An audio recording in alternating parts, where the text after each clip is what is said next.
Channel Punjabi ਦੇਖ ਰਹੇ ਦਰਸ਼ਕਾਂ ਦਾ ਪ੍ਰੋਗਰਾਮ ਫਰੰਟ ਲਾਈਨ ਵਿੱਚ ਬਹੁਤ-ਬਹੁਤ ਸਵਾਗਤ। ਦੋਸਤੋ ਹਾਜ਼ਰ ਹਾਂ ਅੱਜ ਦੀਆਂ ਕੁਝ ਮੁੱਦੇ ਕੁਝ ਖਬਰਾਂ ਤੁਹਾਡੇ ਨਾਲ ਸਾਂਝੀਆਂ ਕਰਨ ਦੇ ਲਈ। ਅੱਜ ਗੱਲਾਂ ਬਾਤਾਂ ਕਰਾਂਗੇ ਕੁਝ ਗੱਲਾਂ ਬਾਤਾਂ ਆਇਲ ਬਾਰੇ। ਤੇਲ ਦੁਨੀਆ ਦੇ ਵਿੱਚ ਇੱਕ ਵੱਡੀ ਸਮੱਸਿਆ ਹੈ ਇਸ ਵੇਲੇ। ਲੜਾਈ ਦਾ ਅਸਰ ਜਿਹੜਾ ਵੱਡਾ ਤੇਲ ਦੇ ਉੱਤੇ ਪੈ ਰਿਹਾ ਤੇ ਤੇਲ ਵੀ ਲੜਾਈ ਦਾ ਕਾਰਨ ਬਣ ਰਿਹਾ। ਇਹਦੇ ਬਾਰੇ ਕੁਝ ਰਿਪੋਰਟਸ ਆਈਆਂ ਉਹ ਤੁਹਾਡੇ ਨਾਲ ਸਾਂਝੀਆਂ ਕਰਾਂਗੇ। ਇੰਡੀਜੀਨਸ ਔਰਤਾਂ ਦੇ ਉੱਤੇ ਖਾਸ ਤੌਰ ਦੇ ਉੱਤੇ ਜ਼ੁਲਮ ਹੁੰਦਾ। ਇੱਕ ਨਵੀਂ ਰਿਪੋਰਟ ਆਈ ਆ ਕੈਨੇਡਾ ਦੇ ਵਿੱਚ, ਅੱਜ ਵੀ ਇਹ ਕੁਝ ਵਾਪਰ ਰਿਹਾ, ਤੁਹਾਡੇ ਨਾਲ ਉਹ ਸਾਂਝਾ ਕਰਾਂਗੇ। BC ਲਿਬਰਲ ਦੇ ਲੀਡਰ ਕੈਵਨ ਫਾਲਕਨ ਨੇ ਆਪਣੀ ਸੀਟ ਵਿਕਟੋਰੀਆ ਦੇ ਵਿੱਚ ਜਿੱਤ ਲਈ ਆ, ਇਹ ਗੱਲਬਾਤ ਕਰਾਂਗੇ। ਕੱਲ੍ਹ ਮੈਰਾਥਨ ਜਿਹੜੀ ਹੋਈ ਸੀ ਉੱਥੇ ਵੈਨਕੂਵਰ ਦੇ ਵਿੱਚ, ਉਹਦੇ ਤੋਂ ਪਹਿਲਾਂ ਇੱਕ ਬੰਬ ਦੀ ਸੂਚਨਾ ਉੱਥੇ ਮਿਲੀ, ਇਹ ਕੀ ਮਾਮਲਾ ਸੀ ਉਹ ਤੁਹਾਡੇ ਨਾਲ ਗੱਲਬਾਤ ਸਾਂਝੀ ਕਰਾਂਗੇ। ਕੁਛ ਹੋਰ ਮੁੱਦੇ ਤੇ ਪ੍ਰੋਗਰਾਮ ਦੇ ਆਖਰ ਦੇ ਵਿੱਚ ਅਸੀਂ ਅੱਜ ਗੱਲਬਾਤ ਕਰਨੀ ਆ ਇੱਕ ਲਾਇਬ੍ਰੇਰੀਆਂ ਦੇ ਸੰਬੰਧ ਵਿੱਚ। ਪੰਜਾਬੀ ਕਿਤਾਬਾਂ ਖਾਸ ਕਰ ਸਰੀ ਡੈਲਟਾ ਤੇ ਦੇ ਆਲੇ ਦੁਆਲੇ ਜਿਹੜੀਆਂ ਲਾਇਬ੍ਰੇਰੀਜ਼ ਆ ਉਹਨਾਂ ਦੇ ਵਿੱਚ ਪੰਜਾਬੀ ਕਿਤਾਬਾਂ ਦੀ ਗਿਣਤੀ ਕਿਉਂ ਘਟ ਰਹੀ ਆ ਤੇ ਕੀ ਇਸ ਵੇਲੇ ਸਥਿਤੀ ਆ, ਉਹਦੇ ਬਾਰੇ ਵੀ ਤੁਹਾਡੇ ਨਾਲ ਗੱਲਬਾਤ ਕਰਾਂਗੇ। ਪਹਿਲੀ ਖਬਰ ਕੈਵਨ ਫਾਲਕਨ BC ਲਿਬਰਲ ਦੇ ਲੀਡਰ ਬਾਰੇ।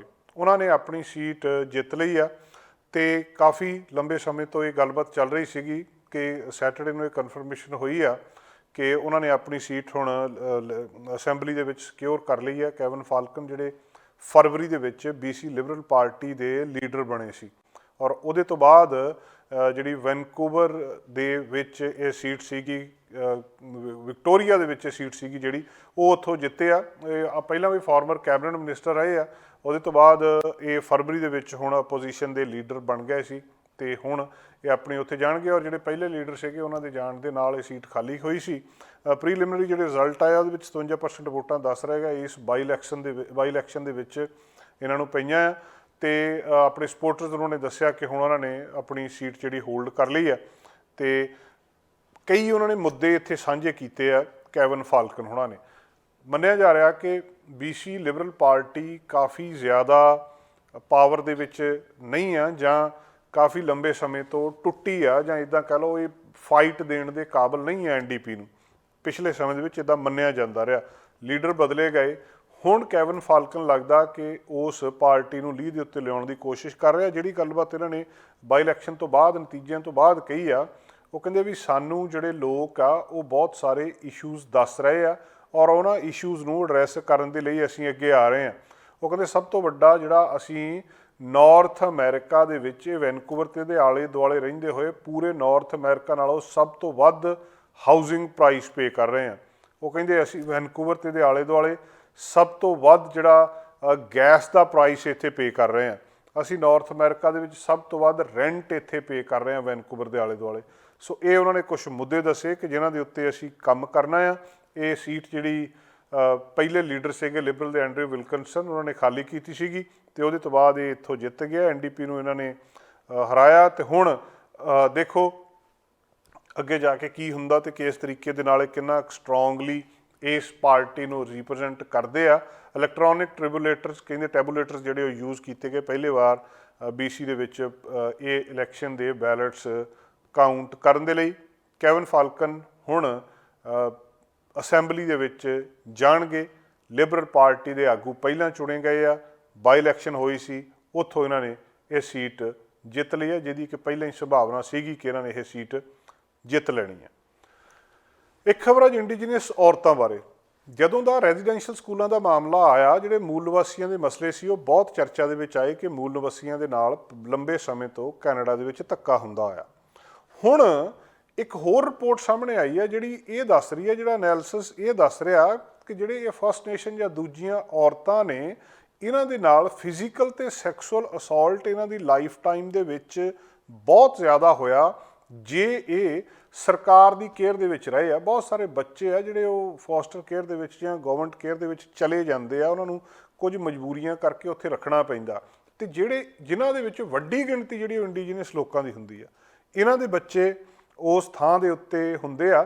ਇੱਕ ਰਿਪੋਰਟ ਪਬਲਿਸ਼ ਕੀਤੀ ਗਈ ਆ, ਰਿਪੋਰਟ ਦੇ ਵਿੱਚ ਦੱਸਿਆ ਜਾ ਕਿ 63% ਜਿਹੜੀਆਂ ਇਹ ਮੂਲ ਨਿਵਾਸੀ ਔਰਤਾਂ ਨੇ, ਇੰਡੀਜੀਨਸ ਵੂਮਨ ਨੇ, ਇਹਨਾਂ ਨੇ ਆਪਣੀ ਲਾਈਫ ਟਾਈਮ ਦੇ ਵਿੱਚ ਇਹਨਾਂ ਨੂੰ ਵਾਇਲੈਂਸ ਤੇ ਅੱਧੀਆਂ ਜਿਹੜੀਆਂ ਲਗਭਗ 46% ਇਹਨਾਂ ਨੂੰ ਸੈਕਸੁਅਲ ਅਸੌਲਟ ਇਹਨਾਂ ਦੇ ਜੀਵਨ ਦੇ ਵਿੱਚ ਕਿਤੇ ਨਾ ਕਿਤੇ ਹੋਇਆ।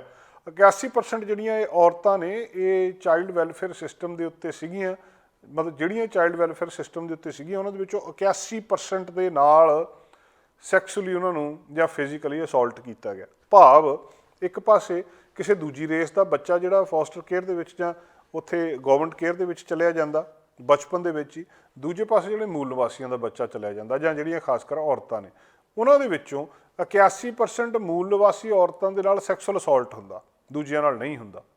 ਇਹ ਇੱਕ ਬਹੁਤ ਚਿੰਤਾ ਵਾਲੀ ਗੱਲ ਆ ਕਿ ਕੀ ਅੱਜ ਦੇ ਸਮੇਂ ਵਿੱਚ ਵੀ ਨਾ ਮੂਲ ਨਿਵਾਸੀਆਂ ਨਾਲ ਵਿਤਕਰਾ ਹੋ ਰਿਹਾ। ਇਹ ਜਿਹੜੀ ਰਿਪੋਰਟ ਆ ਜਿਹੜੇ ਇਹ ਆਪਣੇ ਜੀਵਨ ਦੇ ਵਿੱਚ ਟਰੋਮਾ ਜਿਹੜੀ ਵਾਇਲੈਂਸ ਇਹ ਐਕਸਪੀਰੀਅੰਸ ਕਰਦੇ ਆ ਔਰ ਸਾਰੀ ਉਮਰ ਇਹਨਾਂ ਦੇ ਨਾਲ ਰਹਿੰਦੀ ਆ। ਔਰ ਜਿਹੜਾ ਐਨਾਲਿਸਿਸ ਆ ਉਹ ਇਹ ਦੱਸ ਰਿਹਾ ਕਿ ਇਹ ਵਾਇਲੈਂਸ ਕਿਤੇ ਨਾ ਕਿਤੇ ਇਤਿਹਾਸਕ ਤੌਰ 'ਤੇ ਵੀ ਲੰਬੇ ਸਮੇਂ ਤੋਂ ਜਿਹੜਾ ਇਹਨਾਂ ਦੇ ਨਾਲ ਜੋੜ ਕੇ ਦੇਖੀ ਜਾ ਰਹੀ ਆ। ਉਹਦੇ ਜੀਵਨ ਦੇ ਵਿੱਚ ਜ਼ਿਆਦਾ ਵਾਇਲੈਂਸ ਆ ਜੇਕਰ ਉਹਨੂੰ ਬਚਪਨ ਦੇ ਵਿੱਚ ਇਹ ਸਾਰੇ ਕੁਛ ਦਾ ਸਾਹਮਣਾ ਕਰਨਾ ਪਿਆ। ਮਤਲਬ 6 ਗੁਣਾ ਜ਼ਿਆਦਾ ਜਿਹੜੀਆਂ ਨਾਨ ਇੰਡੀਜੀਨੀਅਸ ਔਰਤਾਂ ਆ ਉਹਨਾਂ ਨਾਲੋਂ ਜ਼ਿਆਦਾ ਉਹਨਾਂ ਦੇ ਨਾਲ ਧੱਕਾ ਹੋ ਰਿਹਾ। ਆਪਣੇ ਆਪ ਦੇ ਵਿੱਚ ਬਹੁਤ ਹੈਰਾਨੀ ਦੀ ਗੱਲ ਆ ਕਿ ਅਸਲ ਦੇ ਵਿੱਚ ਮਾਮਲਾ ਕਿੱਥੇ ਆ। ਔਰ ਇਹ ਵੀ ਆ ਕਿ ਪੂਰੇ ਕੈਨੇਡਾ ਦੇ ਵਿੱਚ ਜੇਕਰ ਸਾਰੇ ਬੱਚੇ ਦੇਖਿਆ ਜਾਵੇ ਜਿਹੜੇ ਫੋਸਟਰ ਕੇਅਰ ਦੇ ਵਿੱਚ ਹੈਗੇ ਆ ਬੱਚੇ, ਉਹਨਾਂ ਦੇ ਵਿੱਚੋਂ 52.2% ਇੰਡੀਜੀਨੀਅਸ ਨੇ, ਜਿਹੜੇ ਕਿ ਜੇ ਇਹਨਾਂ ਦੀ ਪਾਪੂਲੇਸ਼ਨ ਦੇਖੋ ਉਹ ਬਹੁਤ ਥੋੜ੍ਹੀ ਆ। ਮਤਲਬ ਪੂਰੇ ਕੈਨੇਡਾ ਦੇ ਵਿੱਚ 7.7% ਬੱਚੇ ਇੰਡੀਜੀਨੀਅਸ ਨੇ, ਬਾਕੀ ਜਿਹੜੇ 92-93% ਬੱਚੇ ਨੇ ਉਹ ਦੂਜੇ ਨੇ। ਜਦੋਂ ਫੋਸਟਰ ਕੇਅਰ ਦੇਖਦੇ ਆ ਕਿ ਜਿੱਥੇ ਜਿਹੜੇ ਇਹਨਾਂ ਬੱਚਿਆਂ ਨੂੰ ਸਾਂਭ ਸੰਭਾਲ ਕੀਤੀ ਜਾਂਦੀ ਆ ਮਾਪਿਆਂ ਤੋਂ ਬਿਨਾਂ, ਜਿੱਥੇ ਰਹਿੰਦੇ ਆ, ਉਹਨਾਂ ਥਾਵਾਂ ਦੇ ਉੱਤੇ ਸਰਕਾਰ ਦੇ ਉਸ ਵੈਲਫੇਅਰ ਸਿਸਟਮ ਦੇ ਵਿੱਚ ਇਹਨਾਂ ਦੀ ਗਿਣਤੀ 52% ਆ। ਹੁਣ ਇਹਦਾ ਕੀ ਕਾਰਨ ਆ ਕਿ ਟੋਟਲ ਪਾਪੂਲੇਸ਼ਨ ਦੇ ਵਿੱਚ ਉਹਨਾਂ ਦੀ ਗਿਣਤੀ 7.7% ਆ, ਅਤੇ ਜਦੋਂ ਇਹ ਫੋਸਟਰ ਕੇਅਰ ਦੇ ਵਿੱਚ ਦੇਖਦੇ ਹਾਂ ਤਾਂ ਉੱਥੇ ਇਹਨਾਂ ਦੀ ਗਿਣਤੀ 52.2% ਆ। ਇੱਥੇ ਕਹਿੰਦੇ ਬਹੁਤ ਸਾਰੀ ਗੱਲਬਾਤ ਜਿਹੜੀ ਸਾਹਮਣੇ ਆ ਜਾਂਦੀ ਆ। 10,000 ਬੱਚਾ ਮੈਨੀਟੋਬਾ ਦੇ ਵਿੱਚ ਇਕੱਲਾ ਇਹਦੇ ਵਿੱਚ ਆ, ਅਤੇ ਔਰ 10,000 ਦੇ ਵਿੱਚੋਂ 90% ਇੰਡੀਜੀਨੀਅਸ ਨੇ, 90% ਬੱਚੇ ਜਿਹੜੇ ਆ। ਔਰ ਬਹੁਤ ਕੁਛ ਹੋ ਜਾਂਦਾ ਜਿਨ੍ਹਾਂ ਦੇ ਵਿੱਚ ਜਿਹੜੀਆਂ ਔਰਤਾਂ ਆ ਉਹ ਕਤਲ ਹੋ ਜਾਂਦੇ, ਉਹਨਾਂ ਦੇ ਮਾਪੇ ਚਲੇ ਜਾਂਦੇ ਆ ਜਾਂ ਕੁਛ ਹੋ ਜਾਂਦਾ, ਉਹਨਾਂ ਨੂੰ ਫਿਰ ਸਰਕਾਰ ਦੇ ਇਹਨਾਂ ਥਾਵਾਂ ਦੇ ਉੱਤੇ ਰੱਖਣਾ ਪੈਂਦਾ। ਅਤੇ ਕਈ ਵਾਰੀ ਜਿਹੜਾ ਇਹਨਾਂ ਬੱਚਿਆਂ ਦੇ ਸੰਬੰਧੀ ਬਹੁਤ ਸਾਰੀਆਂ ਸ਼ਿਕਾਇਤਾਂ ਵੀ ਆਉਂਦੀਆਂ ਕਿ ਕਿਸ ਕਿਸਮ ਦੇ ਨਾਲ ਇਹਨਾਂ ਨੂੰ ਜਿਹੜਾ ਕਈ ਦੁੱਖਾਂ ਦਾ ਸਾਹਮਣਾ ਕਰਨਾ ਪੈਂਦਾ। ਜਿਹੜੀਆਂ ਬਹੁਤ ਸਾਰੇ ਇੰਡੀਜੀਨਸ ਔਰਤਾਂ ਦੇ ਮਰਡਰ ਹੁੰਦੇ ਆ ਜਾਂ ਉਹ ਗੁਆਚ ਜਾਂਦੀਆਂ ਆ, ਉਹਨਾਂ ਬਾਰੇ ਵੀ ਕਈ ਕਿਸਮ ਦੀਆਂ ਗੱਲਾਂ ਬਾਤਾਂ ਸਾਹਮਣੇ ਆਉਂਦੀਆਂ ਕਿ ਸਾਰਾ ਕੁਛ ਅੱਜ ਦੇ ਸਮੇਂ ਵਿੱਚ ਵੀ ਕਿਉਂ ਵਾਪਰ ਰਿਹਾ ਅਤੇ ਇਹ ਸਾਰੇ ਕੁਛ ਦੇ ਪਿੱਛੇ ਕਾਰਨ ਕੀ ਆ। ਅਤੇ ਇਹ ਕਲੀਅਰ ਕੱਟ ਜਿਹੜਾ ਡਾਟਾ ਦੱਸ ਰਿਹਾ ਕਿ ਇਹਨਾਂ ਇੰਡੀਜੀਨੀਅਸ ਔਰਤਾਂ ਦੇ ਨਾਲ ਜਿਹੜਾ ਸਭ ਤੋਂ ਵੱਧ ਇਹ ਕੁਛ ਕਿਉਂ ਹੋ ਰਿਹਾ। 2020 ਦਾ ਅੰਕੜੇ ਦੱਸਦੇ ਆ ਕਿ ਜਿਹੜੇ ਹੋਮੋਸਾਈਡ ਰੇਟ ਆ ਇੰਡੀਜੀਨੀਅਸ ਔਰਤਾਂ ਦੇ ਵਿੱਚ 5 ਗੁਣਾ ਜ਼ਿਆਦਾ ਆ ਨਾਨ ਇੰਡੀਜੀਨੀਅਸ ਔਰਤਾਂ ਨਾਲੋਂ। ਕਿ ਕੀ ਅੱਜ ਵੀ ਇਹ ਹੌਲੀ ਹੌਲੀ ਖਤਮ ਹੋ ਰਿਹਾ। ਮੂਲ ਨਿਵਾਸੀ ਨੂੰ ਅਸੀਂ ਕਹਿੰਦੇ ਜੀ ਉਹਨਾਂ ਨੂੰ ਚੱਕ ਕੇ ਸਕੂਲਾਂ ਦੇ ਵਿੱਚ ਪਾ ਦਿੱਤਾ, ਬੱਚਿਆਂ ਨੂੰ ਉਹਨਾਂ ਨੂੰ ਜਾਣਬੁੱਝ ਕੇ ਉਹਨਾਂ ਦਾ ਕਲਚਰਲ ਜੈਨੋਸਾਈਡ ਕਰ ਦਿੱਤਾ, ਉਹਨਾਂ ਨੂੰ ਮਾਰ ਦਿੱਤਾ ਗਿਆ, ਉਹਨਾਂ ਦੀਆਂ ਹੁਣ ਕਬਰਾਂ ਅਨਮਾਰਕਡ ਗ੍ਰੇਵਸ ਲੱਭ ਰਹੀਆਂ। ਅੱਜ ਵੀ ਇਹੀ ਕੁਛ ਹੋ ਰਿਹਾ।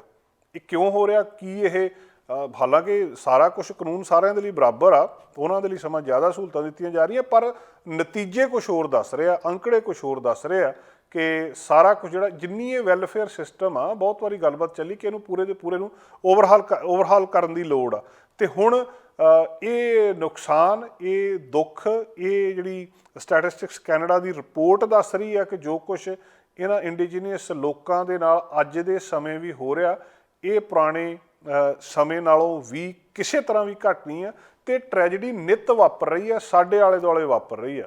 ਇਹ ਸਵਾਲ ਜਿਹੜਾ ਸਭ ਤੋਂ ਵੱਡਾ ਕਿ 7% ਕੈਨੇਡਾ ਦੀ ਪਾਪੂਲੇਸ਼ਨ ਦੇ ਵਿੱਚੋਂ 50% ਹੋਏ ਨਾ, ਉੱਥੇ ਜਾ ਕੇ ਇਹਨਾਂ ਦੀ ਪਾਪੂਲੇਸ਼ਨ ਕਿਉਂ ਇੰਨੀ ਗਿਣਤੀ ਚਲੇ ਜਾਂਦੀ ਹੈ ਜਿੱਥੇ ਕਿ ਜਿਹੜੇ ਉਸ ਤਰ੍ਹਾਂ ਦੇ ਬੱਚੇ ਰੱਖੇ ਜਾਂਦੇ ਆ। ਇਹ ਸਵਾਲ ਅੱਜ ਵੀ ਆ। ਹੋ ਸਕਦਾ ਜਿੱਦਾਂ ਇਹ ਜਿਹੜੇ ਰੈਜ਼ੀਡੈਂਸ਼ੀਅਲ ਸਕੂਲ ਸੀਗੇ 100 ਸਾਲ ਪਹਿਲਾਂ ਸ਼ੁਰੂ ਕੀਤੇ ਗਏ ਅਤੇ ਅੱਜ ਉਹਦੇ ਬਾਰੇ ਗੱਲਾਂ ਬਾਤਾਂ ਹੋ ਰਹੀਆਂ, ਅੱਜ ਬਾਰੇ ਵੀ ਸ਼ਾਇਦ ਕਦੇ ਜਾ ਕੇ ਗੱਲਾਂ ਬਾਤਾਂ ਹੋਣਗੀਆਂ ਕਿ ਉਸ ਸਮੇਂ ਜਿਹੜੇ ਇੰਡੀਜੀਨਸ ਲੋਕ ਸੀਗੇ ਇਹ ਖਤਮ ਹੋ ਰਹੇ ਸੀ, ਇਹਦੇ ਪਿੱਛੇ ਕਿਹੜੇ ਕਾਰਨ ਸੀ। ਘਰਾਂ ਦੀ ਮਾਰਕੀਟ ਹਮੇਸ਼ਾ ਚਰਚਾ ਦੇ ਵਿੱਚ ਰਹਿੰਦੀ ਆ। ਬਹੁਤ ਵਾਰੀ ਇਹ ਲੋਕਾਂ ਨੂੰ ਲੱਗਣ ਲੱਗ ਜਾਂਦਾ ਕਿ ਜਿਹੜਾ ਗ੍ਰੇਟਰ ਵੈਨਕੂਵਰ ਏਰੀਆ, ਜੇਕਰ ਆਪਾਂ ਬ੍ਰਿਟਿਸ਼ ਕੋਲੰਬੀਆ ਦੇ ਵਿੱਚ ਗੱਲਬਾਤ ਕਰੀਏ, ਵੀ ਇੱਥੇ ਘਰਾਂ ਦੀਆਂ ਕੀਮਤਾਂ ਬਹੁਤ ਜ਼ਿਆਦਾ ਹੈ, ਇਹਦੇ ਤੋਂ ਬਾਅਦ ਇੰਟੀਰੀਅਰ 'ਚ ਚਲੇ ਜਾਣਾ ਚਾਹੀਦਾ। ਉੱਥੇ ਕੀਮਤਾਂ ਘੱਟ ਨੇ, ਨੋ ਡਾਊਟ ਉੱਥੇ ਕੀਮਤਾਂ ਘੱਟ ਵੀ ਹੈਗੀਆਂ ਜਦੋਂ ਤੁਸੀਂ ਬਾਹਰ ਦੂਜਿਆਂ ਇਲਾਕਿਆਂ ਦੇ ਵਿੱਚ ਚਲੇ ਜਾਂਦੇ ਆ, ਪਰ ਸੰਕਟ ਉੱਥੇ ਵੀ ਪੈਦਾ ਹੋ ਰਿਹਾ ਇਸ ਵੇਲੇ। ਬਹੁਤ ਸਾਰੇ ਲੋਕ, ਕੁਛ ਜਿਹੜੇ ਲੋਕ ਸੀਗੇ ਉਹ ਪਿਛਲੇ ਸਮੇਂ ਦੇ ਵਿੱਚ ਵਿਕਟੋਰੀਆ ਰਹਿੰਦੇ ਸੀ, ਵਿਕਟੋਰੀਆ ਤੋਂ ਵਰਨਨ ਬ੍ਰਿਟਿਸ਼ ਕੋਲੰਬੀਆ ਦੇ ਵਿੱਚ ਇੱਕ ਪਾਸੇ ਦੇ ਉੱਤੇ ਸ਼ਹਿਰ ਆ, ਵਰਨਨ ਦੇ ਵਿੱਚ ਮੂਵ ਹੋ ਗਏ। ਹੁਣ ਉੱਥੋਂ ਜਿਹੜੇ ਲੋਕ ਮੂਵ ਹੋਏ ਸੀ ਅੱਜ ਦੱਸਦੇ ਆ ਕਿ ਮੋਟਲ ਦੇ ਵਿੱਚ ਰਹਿ ਰਹੇ ਆ, ਕਿਉਂਕਿ ਜਿਹੜਾ ਅਫੋਰਡੇਬਿਲਟੀ ਦਾ ਕ੍ਰਾਈਸਿਸ ਆ ਇਹ ਸਾਰੇ ਪ੍ਰੋਵਿੰਸ ਦੇ ਵਿੱਚ ਹੀ ਇਸੇ ਤਰ੍ਹਾਂ ਜਿਹੜਾ ਫੈਲ ਗਿਆ। ਕੁਛ ਲੋਕ ਉਹਨਾਂ ਦੇ, ਕੁਛ ਨਿਊਜ਼ ਏਜੰਸੀ ਨੇ ਖਬਰ ਸਾਂਝੀ ਕੀਤੀ ਆ ਕਿ ਆਪਣੇ ਪਾਰਟਨਰ ਦੇ ਨਾਲ ਤੇ ਬਾਕੀ ਪਰਿਵਾਰ ਜਿਹੜੇ ਆ ਉੱਥੇ ਮੂਵ ਹੋ ਗਿਆ ਕਿ ਉੱਥੇ ਜਾ ਕੇ ਸਸਤੇ ਘਰ ਹੋਣਗੇ ਜਾਂ ਵਰਨਨ ਦੇ ਵਿੱਚ ਜਿਹੜਾ ਆ ਘੱਟੋ ਘੱਟ ਉਹਨਾਂ ਨੂੰ ਜਿਹੜਾ ਕਿਰਾਏ ਦੇ ਉੱਤੇ ਘਰ ਸਸਤਾ ਮਿਲ ਜੂਗਾ। ਪਰ ਸਮੱਸਿਆ ਨੇ ਉੱਥੇ ਵੀ ਪਿੱਛਾ ਨਹੀਂ ਛੱਡਿਆ ਤੇ ਬਹੁਤ ਡਰਾਉਣੀ ਜਿਹੜੀ ਤਸਵੀਰ ਆ ਉਹ ਬ੍ਰਿਟਿਸ਼ ਕੋਲੰਬੀਆ ਦੀ ਸਾਹਮਣੇ ਆ ਰਹੀ ਆ, ਜਿਹਦੇ ਵਿੱਚ ਉੱਥੇ ਵੀ ਮਤਲਬ ਇੱਥੇ ਜਿੰਨੇ ਮਹਿੰਗੇ ਤਾਂ ਨਹੀਂ, ਉੱਥੇ ਕਿਰਾਏ ਤਾਂ ਘਰ ਹੈਗੇ ਪਰ ਉੱਥੇ ਦੇ ਹਿਸਾਬ ਨਾਲ ਉਹ ਵੀ ਜਿਹੜੇ ਵਧਣੇ ਸ਼ੁਰੂ ਹੋ ਗਏ। ਜਿਹੜਾ ਲੇਟੈਸਟ ਸੈਂਸਸ ਡਾਟਾ ਆ ਉਹ ਦੱਸ ਰਿਹਾ ਆ ਕਿ ਜਿਹੜੀਆਂ ਪ੍ਰਾਈਵੇਟ ਡਿਊਲਿੰਗਸ ਹੈਗੀਆਂ ਆ ਉੱਥੇ ਉਹ 9.7% ਵਧੀਆਂ ਗ੍ਰੇਟਰ ਵਰਨਨ ਏਰੀਆ ਦੇ ਵਿੱਚ, ਜਿਹੜਾ ਪੂਰਾ ਹੈਗਾ ਪਿਛਲੇ 5 ਸਾਲਾਂ ਦੇ ਵਿੱਚ। ਤੇ ਜਿਹੜਾ ਇਹ ਉੱਥੋਂ ਦੀ ਜਿਹੜੀ ਪੋਪੂਲੇਸ਼ਨ ਵਧੀ ਆ 9.4% ਵਧੀ ਆ। ਹੁਣ ਜਿਹੜੀ ਮਿਊਨਿਸਪੈਲਿਟੀ ਇਹ ਕਹਿ ਰਹੀ ਆ ਕਿ ਜਿਹੜਾ ਪ੍ਰੋਵਿੰਸ਼ੀਅਲ ਸਪੈਕੂਲੇਸ਼ਨ ਟੈਕਸ ਆ, ਪ੍ਰਾਈਵੇਟ ਅਪਾਰਟਮੈਂਟ ਵੈਕੈਂਸੀ ਆ, ਉਹਦੇ ਨਾਲ ਜਿਹੜੀ ਪ੍ਰਾਈਵੇਟ ਜਿਹੜੀ ਵੈਕੈਂਸੀ ਆ ਉਹ ਲਗਾਤਾਰ ਉਹ ਡਰੋਪ ਹੋ ਰਹੀ ਆ, ਘਟ ਰਹੀ ਆ। ਤੇ CMHC ਦਾ ਡਾਟਾ ਵੀ ਇਹ ਦੱਸ ਰਿਹਾ ਆ ਕਿ ਇਹਦੇ ਵਿੱਚ ਲਗਾਤਾਰ ਗਿਣਤੀ ਘਟ ਰਹੀ ਹੈ ਜਿਹੜੇ ਖਾਲੀ ਪਏ ਆ, ਪਰ ਕੀਮਤਾਂ ਉੱਥੇ ਵੀ ਵੱਧ ਰਹੀਆਂ। ਜਿਹੜਾ 2 ਬੈਡਰੂਮ ਦਾ ਅਪਾਰਟਮੈਂਟ ਆ ਉਹ 1000 ਤੋਂ ਲੈ ਕੇ 1200 $1250 ਤੱਕ ਉੱਥੇ ਵੀ ਮਿਲ ਰਿਹਾ ਆ, ਜਿਹੜਾ ਕਿ ਆਪਣੇ ਆਪ ਦੇ ਵਿੱਚ ਬਹੁਤ ਵੱਡੀ ਚੀਜ਼ ਆ। ਇੱਕ ਜੋੜਾ ਜਿਹੜਾ ਦੱਸ ਰਿਹਾ ਕਿ ਉਹ ਇੱਥੇ 2020 ਦੇ ਵਿੱਚ ਫਰਵਰੀ ਦੇ ਵਿੱਚ ਗਏ ਸੀ ਤੇ ਇੱਕ ਬੈਚਲਰ ਸਵੀਟ ਲੈ ਲਈ ਉਹਨਾਂ ਨੇ $800 ਦੇ ਰੈਂਟ ਦੇ ਉੱਤੇ। ਉੱਥੇ ਉਹਨਾਂ ਨੇ ਬੱਚੇ ਨੂੰ ਜਨਮ ਦਿੱਤਾ, ਉਹਦੇ ਤੋਂ ਬਾਅਦ ਉੱਥੇ ਰਹੇ ਤਾਂ ਫਿਰ ਉੱਥੋਂ ਮੂਵ ਹੋ ਗਏ 2 ਬੈਡਰੂਮ ਦੇ ਵਿੱਚ। 2 ਬੈਡਰੂਮ ਦਾ ਜਿਹੜਾ ਅਪਾਰਟਮੈਂਟ ਸੀ ਉਹਦਾ ਕਿਰਾਇਆ $1200 ਸੀਗਾ ਤੇ ਹੁਣ ਉਹ ਕਹਿੰਦੇ ਉਹਦੇ ਤੋਂ ਬਾਅਦ ਉਹਨਾਂ ਨੂੰ ਉਹ ਜਿਹੜਾ 2 ਬੈਡਰੂਮ ਦਾ ਸੀਗਾ ਉਹ $1200 ਜਿਹੜਾ ਉਹ ਪੇ ਕਰਦੇ ਸੀ ਉਹਨਾਂ ਨੂੰ ਛੱਡਣਾ ਪਿਆ, ਕਿਉਂਕਿ ਜਿਹੜਾ ਲੈਂਡਲੋਰਡ ਸੀਗਾ ਉਹ ਵਾਪਸ ਪ੍ਰੋਪਰਟੀ ਦੇ ਉੱਤੇ ਆ ਰਿਹਾ। ਹੁਣ ਸਮੱਸਿਆ ਸ਼ੁਰੂ ਹੋਈ ਉਹਨਾਂ ਦੀ ਜਦੋਂ ਉਹਨਾਂ ਨੇ ਹੁਣ ਦੁਬਾਰਾ 2 ਬੈਡਰੂਮ ਦਾ ਕੁਛ ਲੱਭਣਾ ਸ਼ੁਰੂ ਕੀਤਾ ਤੇ ਉੱਥੇ ਕੁਛ ਵੀ ਨਹੀਂ ਮਿਲ ਰਿਹਾ। ਤੇ ਅਲਟੀਮੇਟਲੀ ਉਹਨਾਂ ਨੂੰ ਇੱਕ ਜਿਹੜਾ ਉੱਥੇ ਇੱਕ ਆਰਗੇਨਾਈਜੇਸ਼ਨ ਆ ਜਿਹੜੀ ਇਹ ਲੋ ਇਨਕਮ ਵਾਲੇ ਲੋਕਾਂ ਦੀ ਮਦਦ ਕਰਦੀ ਹੈ ਰਹਿਣ ਦੇ ਵਿੱਚ, ਉਹਨਾਂ ਦੀ ਮਦਦ ਦੇ ਨਾਲ ਉਹ ਇੱਕ ਮੋਟਲ ਦੇ ਵਿੱਚ ਰਹਿ ਰਹੇ ਆ ਕਿ ਉਹ ਇਹ ਪੇ ਹੀ ਨਹੀਂ ਕਰ ਸਕਦੇ। ਬਹੁਤ ਸਾਰੇ ਲੋਕ ਆ ਜਿਹੜੇ ਡੋਨੇਸ਼ਨ ਦਿੰਦੇ ਆ ਇਹੋ ਜਿਹੇ ਲੋਕਾਂ ਦੇ ਰਹਿਣ ਦੇ ਲਈ, ਉਹਨਾਂ ਦੀ ਮਦਦ ਦੇ ਨਾਲ ਉੱਥੇ ਇਹ ਲੋਕ ਵਰਨਨ ਦੇ ਵਿੱਚ ਰਹਿ ਰਹੇ ਆ। ਸੋ ਜਿਹੜਾ ਬ੍ਰਿਟਿਸ਼ ਕੋਲੰਬੀਆ ਦਾ ਇਹ ਹਾਊਸਿੰਗ ਕ੍ਰਾਈਸਿਸ ਆ ਇਹ ਇਕੱਲਾ ਕੁਛ ਇਲਾਕਿਆਂ ਤੱਕ ਹੀ ਨਹੀਂ ਰਿਹਾ, ਸਗੋਂ ਇਹ ਆਲੇ ਦੁਆਲੇ ਵੀ ਫੈਲਣਾ ਸ਼ੁਰੂ ਹੋ ਚੁੱਕਿਆ ਆ। ਤੇ ਸਾਡੇ ਜਿਹੜੇ ਹਾਊਸਿੰਗ ਮਿਨਿਸਟਰ ਆ ਡੇਵਿਡ ਈਵੀ, ਉਹਨਾਂ ਨੇ ਕਿਹਾ ਸੀ ਕਿ 1 ਲੱਖ ਲੋਕ ਜਿਹੜੇ ਰੀਲੋਕੇਟ ਹੋਏ ਆ BC ਦੇ ਵਿੱਚ ਦੂਜੇ ਪ੍ਰੋਵਿੰਸਸ ਤੋਂ ਇੱਧਰ ਨੂੰ, ਤੇ 1 ਲੱਖ ਹੋਰ ਜਿਹੜੇ ਆ ਉਹ ਯੂਕਰੇਨ ਵੱਲੋਂ ਇੱਧਰ ਨੂੰ ਆ ਸਕਦੇ ਆ ਇਸ ਸਾਲ ਦੇ ਵਿੱਚ। ਤੇ ਹੁਣ ਇਹ ਸਾਰੇ ਕੁਛ ਨੇ ਜੇ ਇੱਥੇ ਆਉਣਾ ਆ ਤਾਂ ਉਹਦਾ ਅਸਰ ਫਿਰ ਕੁਦਰਤੀ ਤੌਰ 'ਤੇ ਕਿਰਾਇਆਂ ਦੇ ਉੱਤੇ ਪੈਣਾ ਆ, ਭਾਵੇਂ ਉਹ ਗ੍ਰੇਟਰ ਵੈਨਕੂਵਰ ਏਰੀਆ ਆ ਤੇ ਭਾਵੇਂ ਬ੍ਰਿਟਿਸ਼ ਕੋਲੰਬੀਆ ਦੇ ਵਰਨਨ ਵਰਗੇ ਹੋਰ ਸ਼ਹਿਰ ਆ ਜਿੱਥੇ 2 ਬੈਡਰੂਮ ਦਾ ਅਪਾਰਟਮੈਂਟ ਹੁਣ ਇਸ ਵੇਲੇ ਲੱਭਿਆ ਵੀ ਲੱਭ ਨਹੀਂ ਰਿਹਾ। ਘੱਟ ਇਨਕਮ ਵਾਲਿਆਂ ਨੂੰ ਸਮੱਸਿਆ ਬਹੁਤ ਵੱਡੀ ਬਣੀ ਹੋਈ ਆ। ਇੱਕ ਖਬਰ ਅੱਜ ਜਿਹੜੀ ਖਾਸ ਤੌਰ ਦੇ ਉੱਤੇ ਆਈ ਆ ਕਿ ਜਿਹੜਾ ਬਾਰ-ਬਾਰ ਗੱਲਾਂ ਕੀਤੀਆਂ ਜਾਂਦੀਆਂ ਕਿ ਵਾਤਾਵਰਨ ਨੂੰ ਬਚਾਉਣ ਦੇ ਲਈ ਸਾਨੂੰ ਜਿਹੜਾ ਆਇਲ ਆ ਇਹਦੇ ਤੋਂ ਦੂਜੇ ਪਾਸੇ ਇਲੈਕਟ੍ਰਿਸਿਟੀ ਵਾਲੇ ਪਾਸੇ ਜਾਣਾ ਚਾਹੀਦਾ। ਜਿਹੜਾ ਟਰਾਂਸਪੋਰਟੇਸ਼ਨ ਦਾ ਮੋਡ ਆ ਕਿ ਜਿਹੜੀਆਂ ਗੈਸ ਵਾਲੀਆਂ ਕਾਰਾਂ ਇਹ ਬੰਦ ਹੋ ਕੇ ਹੁਣ ਹੌਲੀ-ਹੌਲੀ ਜਿਹੜੀਆਂ ਇਲੈਕਟ੍ਰਿਕ ਵਹੀਕਲਸ ਆ ਉਹ ਸ਼ੁਰੂ ਹੋਣੇ ਆ ਤੇ ਉਹ ਹੋ ਵੀ ਰਹੇ ਆ। ਇਹਦੇ ਨਾਲ ਕਈ ਸਮੱਸਿਆਵਾਂ ਦਾ ਪਤਾ ਲੱਗ ਰਿਹਾ ਕਿ ਅਸਲ ਦੇ ਵਿੱਚ ਇਹ ਸਿਰਫ ਕਲਾਈਮੇਟ ਸਾਇੰਟਿਸਟ ਦਾ ਰੌਲਾ ਨਹੀਂ ਹੈ ਕਿ ਅਸੀਂ ਕਾਰਬਨ ਐਮਿਸ਼ਨ ਘਟਾਉਣੀ ਆ ਤੇ ਇਹ ਜਿਹੜਾ ਇੱਧਰਲੇ ਪਾਸੇ ਨੂੰ ਸਟੈਪ ਲੈ ਕੇ ਚਲਿਆ ਜਾਣਾ। ਇਹਦੇ ਨਾਲ ਬਹੁਤ ਕੁਝ ਹੋਰ ਵੀ ਹੋ ਰਿਹਾ। ਵਾਤਾਵਰਨ ਤੇ ਸਾਫ਼ ਹੋਊਗਾ ਹੀ। ਵੱਡੀ ਦੁਨੀਆ ਦੇ ਵਿੱਚ ਇਸ ਵੇਲੇ ਜਿਹੜੀ ਲੜਾਈ ਆ ਉਹਦਾ ਲੰਬੇ ਸਮੇਂ ਤੋਂ ਕਾਰਨ ਕਿਤੇ ਨਾ ਕਿਤੇ ਆਇਲ ਰਿਹਾ। ਜਿਨ੍ਹਾਂ ਦੇਸ਼ਾਂ ਦੇ ਵਿੱਚ ਆਇਲ ਦੀ ਪ੍ਰੋਡਕਸ਼ਨ ਹੁੰਦੀ ਆ ਉੱਥੋਂ ਆਇਲ ਕੱਢਿਆ ਜਾਂਦਾ, ਉਹ ਕਿਤੇ ਨਾ ਕਿਤੇ ਲੜਾਈ ਦੇ ਵਿੱਚ ਚਾਹੁੰਦੇ ਆ ਨਾ ਚਾਹੁੰਦੇ ਆ ਜਾਂਦੇ ਆ। ਹੁਣ ਜਿਹੜਾ ਟਰਾਂਸਪੋਰਟੇਸ਼ਨ ਨੂੰ ਬਿਜਲੀ ਦੇ ਉੱਤੇ ਚਲਾਉਣ ਦਾ ਜਿਹੜਾ ਕਨਸੈਪਟ ਆ ਉਹਦੇ ਨਾਲ ਲੱਗ ਰਿਹਾ ਆ ਕਿ ਉਹ ਸਾਰੀਆਂ ਲੜਾਈਆਂ ਦਾ ਮੁੱਢ ਵੀ ਖਤਮ ਹੋ ਜਾਊਗਾ। ਆਇਲ ਹਮੇਸ਼ਾ ਇੱਕ ਵੱਡੀ ਬਹੁਤ ਇੰਪੋਰਟੈਂਟ ਕਮੋਡਿਟੀ ਰਿਹਾ ਆ। ਇਹਦਾ ਪ੍ਰਾਈਸ ਸਾਰੇ ਕੁਝ ਨੂੰ ਚਲਾਉਂਦਾ ਰਿਹਾ। ਇਸ ਵੇਲੇ ਜਿਹੜੀ ਇਨਫਲੇਸ਼ਨ ਆ, ਇਸ ਵੇਲੇ ਜਿਹੜੀ ਮਹਿੰਗਾਈ ਆ ਕੈਨੇਡਾ ਦੇ ਵਿੱਚ, ਅਮਰੀਕਾ ਦੇ ਵਿੱਚ ਜਾਂ ਦੁਨੀਆ ਦੇ ਵਿੱਚ, ਉਹਦਾ ਕਾਰਨ ਕਿਤੇ ਨਾ ਕਿਤੇ ਸਿੱਧਾ ਆਇਲ ਦੱਸਿਆ ਜਾ ਰਿਹਾ ਹੈ, ਗੈਸ ਦੱਸੀ ਜਾ ਰਹੀ ਹੈ। ਅਪ੍ਰੈਲ 2020 ਦੇ ਵਿੱਚ ਇਹ ਬੈਰਲ ਦਾ ਪ੍ਰਾਈਸ ਨੈਗੇਟਿਵ ਚਲੇ ਗਿਆ ਸੀ -$37 ਦੇ ਉੱਤੇ। ਤੇ ਉਹਦੇ ਤੋਂ ਬਾਅਦ ਜਿਹੜਾ ਇਹਦਾ ਸਾਰਾ ਕੁਝ ਬਦਲਿਆ ਤੇ ਹੁਣ $119 ਜਿਹੜਾ ਲਾਸਟ ਮੰਥ ਵੀ ਇਹਦਾ ਰੇਟ ਚਲੇ ਗਿਆ ਸੀ। ਸੋ ਸਾਰੇ ਕੁਝ ਨੂੰ ਕੰਟਰੋਲ ਕਰਨ ਵਾਲੀ ਚੀਜ਼ ਆਇਲ ਆ, ਤੇ ਜੇ ਉਹ ਆਇਲ ਦੀ ਲੋੜ ਹੀ ਨਹੀਂ ਰਹੂਗੀ, ਸਾਰਾ ਕੁਝ ਬਿਜਲੀ ਨਾਲ ਹੀ ਚੱਲਣ ਲੱਗ ਜੂਗਾ, ਤਾਂ ਫਿਰ ਸਮੱਸਿਆ ਜਿਹੜੀ ਉਹ ਹੱਲ ਹੋ ਜਾਊਗੀ। ਤੇ ਦੂਜਾ, ਦੁਨੀਆ ਦਾ ਜਿਹੜਾ ਜੀਓਪੋਲਿਟੀਕਲ ਸੀਨ ਆ ਉਹ ਵੀ ਬਦਲ ਜਾਊਗਾ, ਉਹਦਾ ਦ੍ਰਿਸ਼ ਦੇ ਵਿੱਚ ਵੀ ਤਬਦੀਲੀ ਆ ਜਾਊਗੀ। ਸਾਰੀਆਂ ਦੀਆਂ ਸਾਰੀਆਂ ਸਮੱਸਿਆਵਾਂ ਜਿਹੜੀਆਂ ਇਹਦੇ ਨਾਲ ਬਦਲ ਜਾਣਗੀਆਂ। ਵੱਡੀ ਸਮੱਸਿਆ ਆਇਲ ਦੇ ਨਾਲ ਕੀ ਆ ਕਿ ਇਹਦਾ ਜਿਹੜੀ ਕੀਮਤ ਆ ਉਹ ਪੂਰੇ ਗਲੋਬ ਦੇ ਉੱਤੇ ਅਸਰ ਪਾਉਂਦੀ ਆ। ਕੈਨੇਡਾ ਦੇ ਵਿੱਚ ਲੋਕ ਰੋਜ਼ ਦੁਖੀ ਹੁੰਦੇ ਆ ਕਿ ਜਿਹੜੀਆਂ ਇਹਦੀਆਂ ਕੀਮਤਾਂ ਵੱਧ ਰਹੀਆਂ, ਤੇ ਉਹਦਾ ਸੰਬੰਧ ਕਿਤੇ ਨਾ ਕਿਤੇ ਗਲੋਬਲ ਮਾਰਕੀਟ ਦੇ ਨਾਲ ਵੀ ਦੱਸਿਆ ਜਾਂਦਾ। ਹੁਣ ਦੁਨੀਆ ਦਾ ਕੈਨੇਡਾ ਦੁਨੀਆ ਦਾ ਚੌਥਾ ਸਭ ਤੋਂ ਵੱਡਾ ਆਇਲ ਦਾ ਐਕਸਪੋਰਟਰ ਆ, ਪਰ ਫਿਰ ਵੀ ਕੋਈ ਅਸਰ ਹੀ ਨਹੀਂ, ਇਹਦਾ ਫਰਕ ਹੀ ਨਹੀਂ ਪੈ ਰਿਹਾ ਕਿਤੇ ਵੀ। ਅਮਰੀਕਾ ਵਾਲੇ ਪਾਸੇ ਚਲੇ ਜਾਓ, ਉੱਥੋਂ ਦਾ ਰਾਸ਼ਟਰਪਤੀ ਜਿਹੜੀਆਂ ਪੈਟਰੋਲੀਅਮ ਰਿਚ ਕੰਟਰੀਜ਼ ਹੈਗੀਆਂ ਆ, ਉਹਨਾਂ ਮੂਹਰੇ ਜਾ ਕੇ ਇੱਕ ਤਰੀਕੇ ਦੇ ਨਾਲ ਮਤਲਬ ਉਹ ਮੰਗ ਰਹੇ ਹੁੰਦੇ ਆ ਇਹ ਚੀਜ਼ ਨੂੰ ਕਿ ਤੁਸੀਂ ਸਾਊਦੀ ਅਰਬੀਆ ਵਰਗੇ ਦੇਸ਼ਾਂ ਦੇ ਉੱਤੇ ਜਾ ਕੇ ਕਿ ਤੁਸੀਂ ਹੋਰ ਆਇਲ ਪ੍ਰੋਡਿਊਸ ਕਰੋ। ਇਹ ਕਿਤੇ ਨਾ ਕਿਤੇ ਚਾਹੁੰਦੇ ਆ ਨਾ ਚਾਹੁੰਦੇ ਆ, ਇਹਨਾਂ ਦੇਸ਼ਾਂ ਦੀ ਨਿਰਭਰਤਾ ਦੂਜੇ ਦੇਸ਼ਾਂ ਦੇ ਉੱਤੇ ਬਣਾ ਦਿੰਦਾ। ਜਿੰਨੀਆਂ ਹੁਣ ਤੱਕ ਵੱਡੀਆਂ ਲੜਾਈਆਂ ਸੀ ਦੱਸਿਆ ਜਾ ਰਿਹਾ, ਚਾਹੇ ਜਿਹੜਾ ਉੱਥੇ ਈਰਾਨ ਦੇ ਵਿੱਚ 1953 ਤੋਂ ਲੈ ਕੇ ਬਾਅਦ ਤੱਕ ਉਹਨਾਂ ਦੀ ਇੰਡੀਪੈਂਡੈਂਸ ਸਟਰਗਲ ਆ, 2013 ਦੀ ਪਾਲਿਸੀ ਆ ਜਿਹਦੇ ਵਿੱਚ ਸਾਰਾ ਕੁਝ ਚੇਂਜ ਹੁੰਦਾ ਆ, 1973 ਤੋਂ ਲੈ ਕੇ, ਇਹ ਸਾਰਾ ਕੁਝ ਇਹਨਾਂ ਲੜਾਈਆਂ ਦਾ ਸੰਬੰਧ ਕਿਤੇ ਨਾ ਕਿਤੇ ਆਇਲ ਦੇ ਨਾਲ ਹੀ ਚਲਿਆ ਜਾਂਦਾ। ਜਿਹੜੀਆਂ ਪੈਟਰੋ ਸਟੇਟਸ ਆ, ਇਹ ਵੱਡੀ ਇੱਕ ਕਾਰਨ ਬਣਦੀ। ਰਸ਼ੀਆ ਜਿਹੜਾ ਆ ਹੁਣ ਜਿਹੜੀ ਇਹ ਪ੍ਰਾਈਸ ਵਾਰ ਇਸ ਵੇਲੇ ਚੱਲ ਰਹੀ ਆ, ਉਸ ਕਮੋਡਿਟੀ ਦੇ ਵਿੱਚ ਕਿਤੇ ਨਾ ਕਿਤੇ ਇਹਦਾ ਬਹੁਤ ਵੱਡਾ ਰੋਲ ਆ। 70ਵੀਆਂ ਜਾਂ 80ਵੀਆਂ ਦੇ ਵਿੱਚ ਜਿਹੜਾ ਸੋਵੀਅਤ ਯੂਨੀਅਨ ਸੀਗਾ, ਇਹਨੇ ਜਿਸ ਤਰ੍ਹਾਂ ਪ੍ਰਾਈਸਿਸ ਨੂੰ ਮੈਨੂਪੂਲੇਟ ਕੀਤਾ, ਉਹਦਾ ਅਸਰ ਪੂਰੀ ਦੁਨੀਆ ਦੇ ਉੱਤੇ ਪਿਆ। ਤੇ ਹੁਣ ਜਿਹੜਾ ਇਹ ਗੈਸ ਵੈਪਨ ਵਰਤਿਆ ਜਾ ਰਿਹਾ ਆ ਇੱਕ ਤਰੀਕੇ ਦੇ ਨਾਲ, ਰੌਲਾ ਕੀ ਆ ਰੂਸ ਦਾ? ਉਹ ਵੀ ਤਾਂ ਇਹੀ ਆ ਕਿ ਅਸੀਂ ਇਹਨਾਂ ਦੇਸ਼ਾਂ ਦੀ ਆਇਲ ਦੀ ਸਪਲਾਈ ਬੰਦ ਕਰ ਦਾਂਗੇ। ਯੂਰਪੀਅਨ ਯੂਨੀਅਨ ਉਹਦੇ ਉੱਤੇ ਡਿਪੈਂਡ ਕਰਦੀ ਆ, ਉਹ ਨਹੀਂ ਕਰ ਸਕਦੇ। ਰਸ਼ੀਆ ਉੱਥੇ ਜਾਰਜੀਆ ਦੇ ਵਿੱਚ ਜਾਂਦਾ 2008 ਦੇ ਵਿੱਚ, 2014 ਦੇ ਵਿੱਚ ਯੂਕਰੇਨ ਦੇ ਵਿੱਚ ਜਾਂਦਾ ਆ, ਤੇ ਆਇਲ ਦੇ ਜਿਹੜੇ ਪ੍ਰਾਈਸਿਸ ਆ ਉਹ ਇੱਕਦਮ ਵੱਧ ਜਾਂਦੇ ਆ। ਫਰਵਰੀ ਦੇ ਵਿੱਚ ਹੁਣ ਜਦੋਂ ਉੱਥੇ ਗਏ ਆ ਤਾਂ ਜਿਹੜਾ ਇਹ $100 ਦੇ ਨੇੜੇ ਬੈਰਲ ਜਿਹੜੀ ਚਲੇ ਗਈ ਹੈ 2014 ਤੋਂ ਬਾਅਦ ਪਹਿਲੀ ਵਾਰੀ।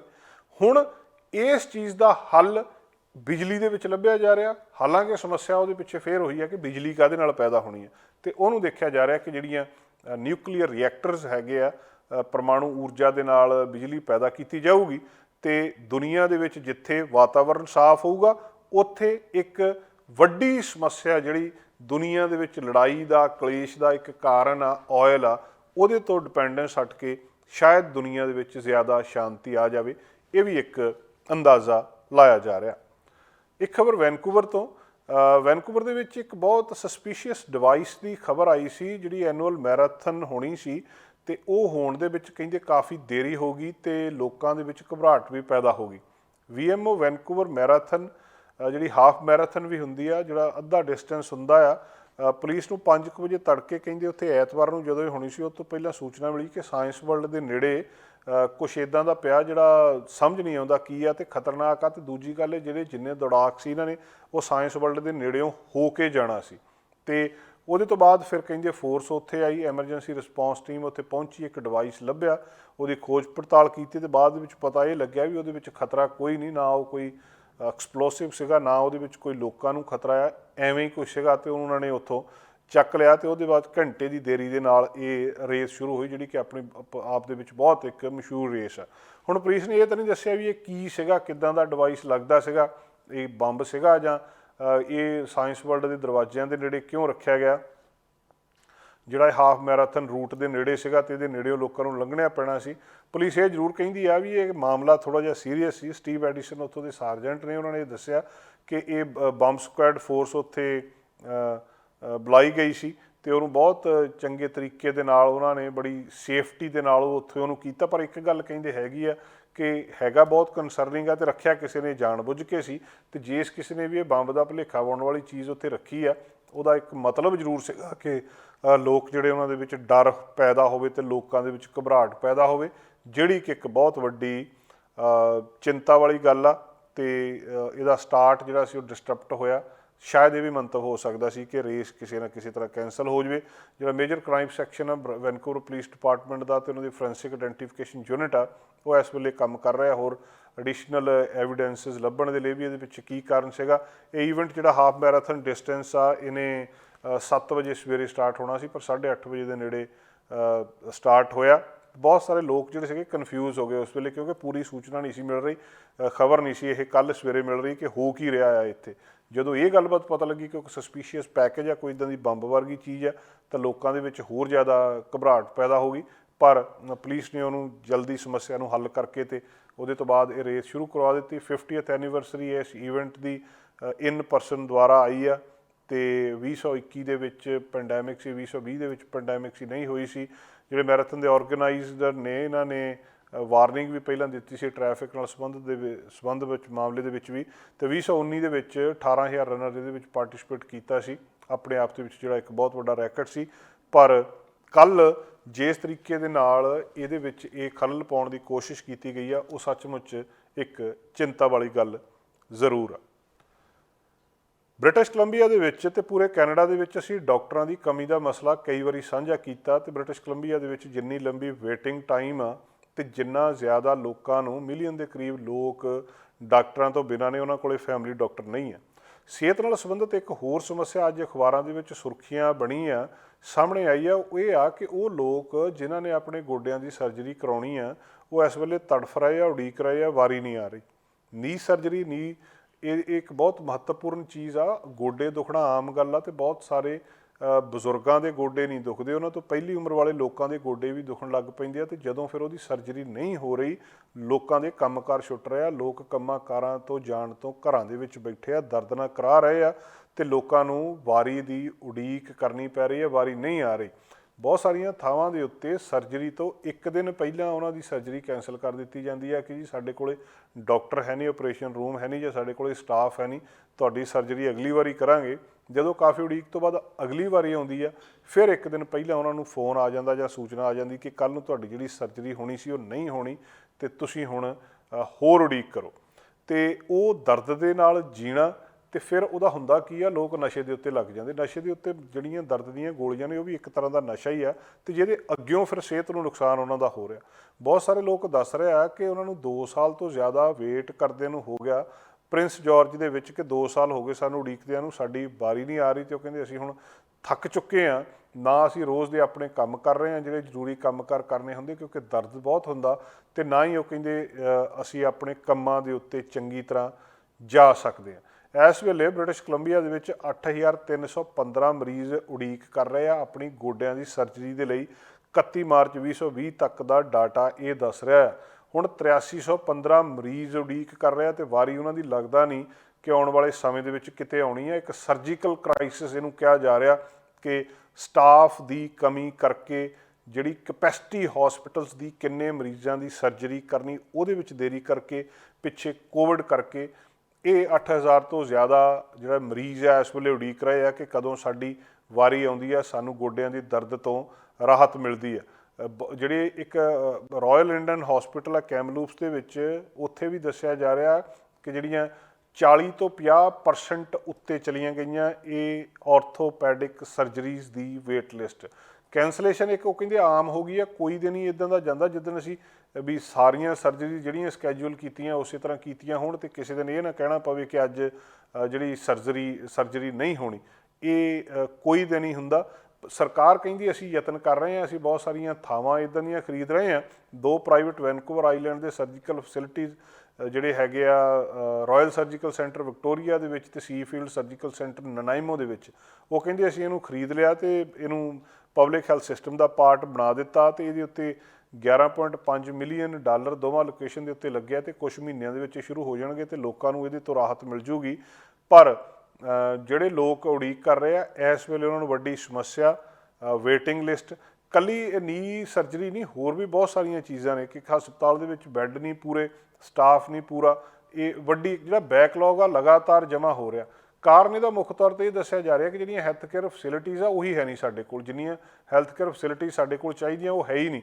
ਸੋ ਜਿੰਨੀਆਂ ਉਹ ਕਰ ਵੀ ਦਿੰਦੇ ਆ, ਮਰੀਜ਼ ਉਹਨੇ ਜ਼ਿਆਦਾ ਹੋ ਜਾਂਦੇ ਆ, ਬਾਹਰੋਂ ਲੋਕ ਇੱਥੇ ਆ ਰਹੇ ਆ, ਅਤੇ ਅਲਟੀਮੇਟਲੀ ਉਹਦਾ ਰਿਜ਼ਲਟ ਇਹ ਨਿਕਲ ਰਿਹਾ ਕਿ ਲੋਕਾਂ ਨੂੰ ਲੰਬਾ ਸਮਾਂ ਉਡੀਕ ਕਰਨੀ ਪੈ ਰਹੀ ਹੈ। ਇਹਦੇ ਵਿੱਚ ਵੱਡੀ ਤਬਦੀਲੀ ਦੀ ਲੋੜ ਆ ਕਿ ਇਸ ਹੈਲਥ ਕੇਅਰ ਸਿਸਟਮ ਦੇ ਵਿੱਚ ਕੋਈ ਵੱਡੀ ਤਬਦੀਲੀ ਕੀਤੀ ਜਾਵੇ, ਤਾਂ ਹੀ ਇਹ ਜਿਹੜਾ ਬੈਕਲੌਗ ਆ ਪੂਰਾ ਹੋ ਸਕਦਾ ਤੇ ਲੋਕਾਂ ਦੀ ਵਾਰੀ ਆ ਸਕਦੀ ਹੈ। ਨਹੀਂ ਤਾਂ ਜਿੰਨੇ ਲੋਕਾਂ ਦੀ ਵਾਰੀ ਆਉਣੀ ਆ ਉਹਦੇ ਤੋਂ ਜ਼ਿਆਦਾ ਜਿਹੜਾ ਇਹਦੇ ਵਿੱਚ ਹੋਰ ਬੈਕਲੌਗ ਇਕੱਠਾ ਹੋ ਜਾਂਦਾ। ਸੋ ਇਕੱਲਾ ਇਹ ਜਿਹੜਾ ਆਰਥੋਪੈਡਿਕ ਸਰਜਰੀਜ਼ ਨਹੀਂ, ਦੂਜੀਆਂ ਜਿਹੜੀਆਂ ਸਰਜਰੀਜ਼ ਵੀ ਹੈਗੀਆਂ ਉਹਨਾਂ ਦੇ ਵਿੱਚ ਵੀ ਉਡੀਕ ਰਿਹਾ। 158 ਲੋਕ ਜਿਹੜੇ ਵੇਟ ਕਰ ਰਹੇ ਆ ਇਸ ਵੇਲੇ ਕ੍ਰੇਨੀਅਲ ਸਰਜਰੀ ਦੇ ਲਈ, 417 ਉਡੀਕ ਕਰ ਰਿਹਾ ਓਪਨ ਹਾਰਟ ਸਰਜਰੀ ਦੇ ਲਈ, ਤੇ 4300 ਦੇ ਕਰੀਬ 4300-4400 ਬੰਦਾ ਜਿਹੜਾ ਉਡੀਕ ਕਰ ਰਿਹਾ ਆਪਣੀ ਹਿਪ ਰਿਪਲੇਸਮੈਂਟ ਦੇ ਲਈ। ਨੀ ਸਰਜਰੀ ਦੇ ਲਈ 8300 ਤੋਂ ਜ਼ਿਆਦਾ ਬੰਦੇ ਦਾ ਉਡੀਕ ਕਰਨਾ, ਦਰਦ ਨਾਲ ਕਰਾਉਣਾ, ਇਹ ਸੱਚਮੁੱਚ ਇੱਕ ਚਿੰਤਾ ਵਾਲੀ ਗੱਲ ਆ ਤੇ ਸਰਕਾਰ ਨੂੰ ਇਸ ਪਾਸੇ ਕੁਝ ਨਾ ਕੁਝ ਜ਼ਰੂਰ ਕਰਨਾ ਚਾਹੀਦਾ। ਕੋਵਿਡ ਰਿਸਟ੍ਰਿਕਸ਼ਨਸ ਹਟ ਗਈਆਂ ਤੇ ਕੋਵਿਡ ਰਿਸਟ੍ਰਿਕਸ਼ਨ ਹਟਣ ਤੋਂ ਬਾਅਦ ਲੋਕਾਂ ਨੇ ਟਰੈਵਲ ਕਰਨਾ ਸ਼ੁਰੂ ਕਰ ਦਿੱਤਾ ਤੇ ਵੈਨਕੂਵਰ 에ਅਰਪੋਰਟ ਤੋਂ ਖਾਸ ਸੂਚਨਾ ਇਹ ਆਈ ਹੈ ਕਿ ਜਿਹਨੇ ਵੀ ਕਿਤੇ ਟਰੈਵਲ ਕਰਨਾ, ਭਾਵੇਂ ਡੋਮੈਸਟਿਕ ਕਰਨਾ ਤੇ ਭਾਵੇਂ ਇੰਟਰਨੈਸ਼ਨਲ ਕਰਨਾ, ਥੋੜ੍ਹਾ ਜਿਹਾ ਪਹਿਲਾਂ ਆਓ, ਨਹੀਂ ਤਾਂ ਤੁਹਾਡੀ ਫਲਾਈਟ ਜਿਹੜੀ ਆ ਉਹ ਲੰਘ ਸਕਦੀ ਆ। ਸਮਾਂ ਬਹੁਤ ਜ਼ਿਆਦਾ ਲੱਗ ਰਿਹਾ ਆ, ਜਿਹੜਾ ਜਿੰਨਾ ਟਾਈਮ ਤੁਹਾਨੂੰ ਮਤਲਬ ਪੂਰੇ 에ਅਰਪੋਰਟ ਦੇ ਉੱਤੇ ਜੇਕਰ ਜਾ ਕੇ ਤੁਹਾਨੂੰ ਨਜ਼ਰ ਮਾਰਦੀ ਦੇਖੋਗੇ ਤਾਂ ਲੰਬੀ ਲਾਈਨ ਇੱਕ ਪਾਸੇ ਤੋਂ ਲੈ ਕੇ ਦੂਜੇ ਪਾਸੇ ਤੱਕ ਲੱਗੀ ਹੈ। ਤੇ ਜੇ ਤੁਸੀਂ ਪੂਰੇ ਟਾਈਮ 'ਤੇ ਜਾਂਦੇ ਆ ਤਾਂ ਤੁਸੀਂ ਲਾਈਨ ਦੇ ਵਿੱਚ ਹੀ ਰਹਿ ਜਾਓਗੇ, ਫਲਾਈਟ ਤੁਹਾਡੀ ਮਿਸ ਹੋ ਜੂਗੀ।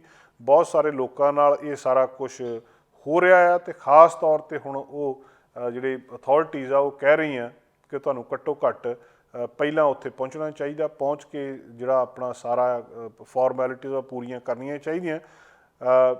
ਚੀਫ ਐਕਸਟਰਨਲ ਅਫੇਅਰ ਆਫਿਸਰ ਨੇ ਉੱਥੇ ਵੈਨਕੂਵਰ ਇੰਟਰਨੈਸ਼ਨਲ 에ਅਰਪੋਰਟ ਦੇ, ਉਹ ਕਹਿੰਦੇ ਸਾਡੇ ਕੋਲ ਸਟਾਫ ਦੀ ਸ਼ਾਰਟੇਜ ਆ ਇਸ ਵੇਲੇ। Canadian air transport security authority ਇਹ ਵੀ ਕਹਿ ਰਹੀ ਆ ਕਿ ਸਾਡੇ ਕੋਲ ਸਟਾਫ ਦੀ ਸ਼ਾਰਟੇਜ ਆ, ਉਹਦੇ ਨਾਲ ਡਿਲੇ ਹੋ ਰਿਹਾ ਆ। ਲੋਕ ਇੱਕਦਮ ਵੱਧ ਗਏ ਆ ਜਦੋਂ ਦੀਆਂ ਟਰੈਵਲ ਰਿਸਟ੍ਰਿਕਸ਼ਨ ਹਟੀਆਂ, ਲੋਕਾਂ ਦੀ ਗਿਣਤੀ ਵੱਧ ਗਈ ਅਤੇ ਆਉਣ ਵਾਲੇ ਦਿਨਾਂ ਦੇ ਵਿੱਚ ਲੋਕਾਂ ਦੀ ਗਿਣਤੀ ਹੋਰ ਵੀ ਵਧਣੀ ਆ। ਤੇ ਜਿੰਨੀ ਉਹ ਗਿਣਤੀ ਵਧੀ ਜਾਂਦੀ ਹੈ, ਦੂਜੇ ਪਾਸੇ ਉੱਥੇ ਸਟਾਫ ਨਹੀਂ ਹੈ। 에ਅਰਪੋਰਟ ਦੇ ਉੱਤੇ ਸਮੱਸਿਆ ਬੜੀ ਸਪਸ਼ਟ ਤੇ ਸਿੱਧੀ ਆ ਰਹੀ ਆ। 45,000 ਦੇ ਕਰੀਬ ਪੈਸੰਜਰ ਇੱਕ ਦਿਨ ਦੇ ਵਿੱਚ ਵੈਨਕੂਵਰ 에ਅਰਪੋਰਟ ਦੇ ਉੱਤੇ ਉਹਨੂੰ ਹੈਂਡਲ ਕਰਨਾ ਪੈਂਦਾ। ਜੇ ਤੁਹਾਡੀ ਫਲਾਈਟ ਹੈਗੀ ਆ, ਥੋੜ੍ਹਾ ਜਿਹਾ ਸਮਾਂ ਵੈਨਕੂਵਰ 에ਅਰਪੋਰਟ ਦੇ ਉੱਤੇ ਲੈ ਕੇ ਜਾਓ ਤਾਂ ਤੁਸੀਂ ਉੱਥੇ ਜਿਹੜਾ ਠੀਕ ਠਾਕ ਆਪਣੀ ਫਲਾਈਟ ਲੈ ਸਕਦੇ ਹੋ। ਦੋਸਤੋ, ਪ੍ਰੋਗਰਾਮ ਦੇ ਅਗਲੇ ਹਿੱਸੇ ਵਿੱਚ ਆਪਾਂ ਇੱਕ ਬਹੁਤ ਗੰਭੀਰ ਮੁੱਦੇ ਬਾਰੇ ਗੱਲਬਾਤ ਕਰਨੀ ਹੈ। ਸਰੀ ਡੈਲਟਾ ਤੇ ਦੇ ਆਲੇ ਦੁਆਲੇ ਲਾਇਬ੍ਰੇਰੀਆਂ ਦੇ ਵਿੱਚ ਪੰਜਾਬੀ ਪੁਸਤਕਾਂ ਦੀ ਕੀ ਹਾਲਤ। ਦੋਸਤੋ, ਅਸੀਂ ਅੱਜ ਖੜ੍ਹੇ ਹਾਂ George Mackie Library, Delta, British Columbia, Canada ਦੇ ਵਿੱਚ ਖੜ੍ਹੇ ਅਸੀਂ ਡੈਲਟਾ ਕੈਨੇਡਾ ਦੇ ਵਿੱਚ ਹਾਂ ਅਤੇ ਮੇਰੇ ਹੱਥ ਦੇ ਵਿੱਚ ਕਿਤਾਬਾਂ ਤੁਸੀਂ ਦੇਖ ਸਕਦੇ ਹੋ। ਬਲਵੀਰ ਪੁਰਾਣਾ ਦਾ ਨਾਵਲ ਖਾਂਡਵ ਦਾ ਅਤੇ ਜਤਿੰਦਰ ਹਾਂਸ ਦੀ ਕਹਾਣੀਆਂ ਦੀ ਕਿਤਾਬ ਪਾਵੇ ਨਾਲ ਬੰਨ੍ਹਿਆ ਕਾਲ, ਅਤੇ ਬਹੁਤ ਸਾਰੀਆਂ ਕਿਤਾਬਾਂ ਇੱਥੇ ਪੰਜਾਬੀ ਦੀਆਂ ਇਸ ਲਾਇਬ੍ਰੇਰੀ ਦੇ ਵਿੱਚ ਹੈਗੀਆਂ। ਕੱਲੀ ਜਾਰਜ ਮੈਕੀ ਲਾਇਬ੍ਰੇਰੀ ਦੇ ਵਿੱਚ ਹੀ ਨਹੀਂ, ਸਗੋਂ ਬ੍ਰਿਟਿਸ਼ ਕੋਲੰਬੀਆ ਦੀਆਂ ਬਹੁਤ ਸਾਰੀਆਂ ਲਾਇਬ੍ਰੇਰੀਜ਼ ਦੇ ਵਿੱਚ ਪੰਜਾਬੀ ਦੀਆਂ ਕਿਤਾਬਾਂ ਤੁਹਾਨੂੰ ਮਿਲ ਸਕਦੀਆਂ। ਇੱਥੇ ਲੋਕ ਪੜ੍ਹਨ ਆਉਂਦੇ ਆ। ਇਹ ਇੱਥੋਂ ਦੀ ਇੱਕ ਖਾਸੀਅਤ ਆ ਪੜ੍ਹਨ ਲਿਖਣ ਵਾਲੇ ਲੋਕਾਂ ਲਈ।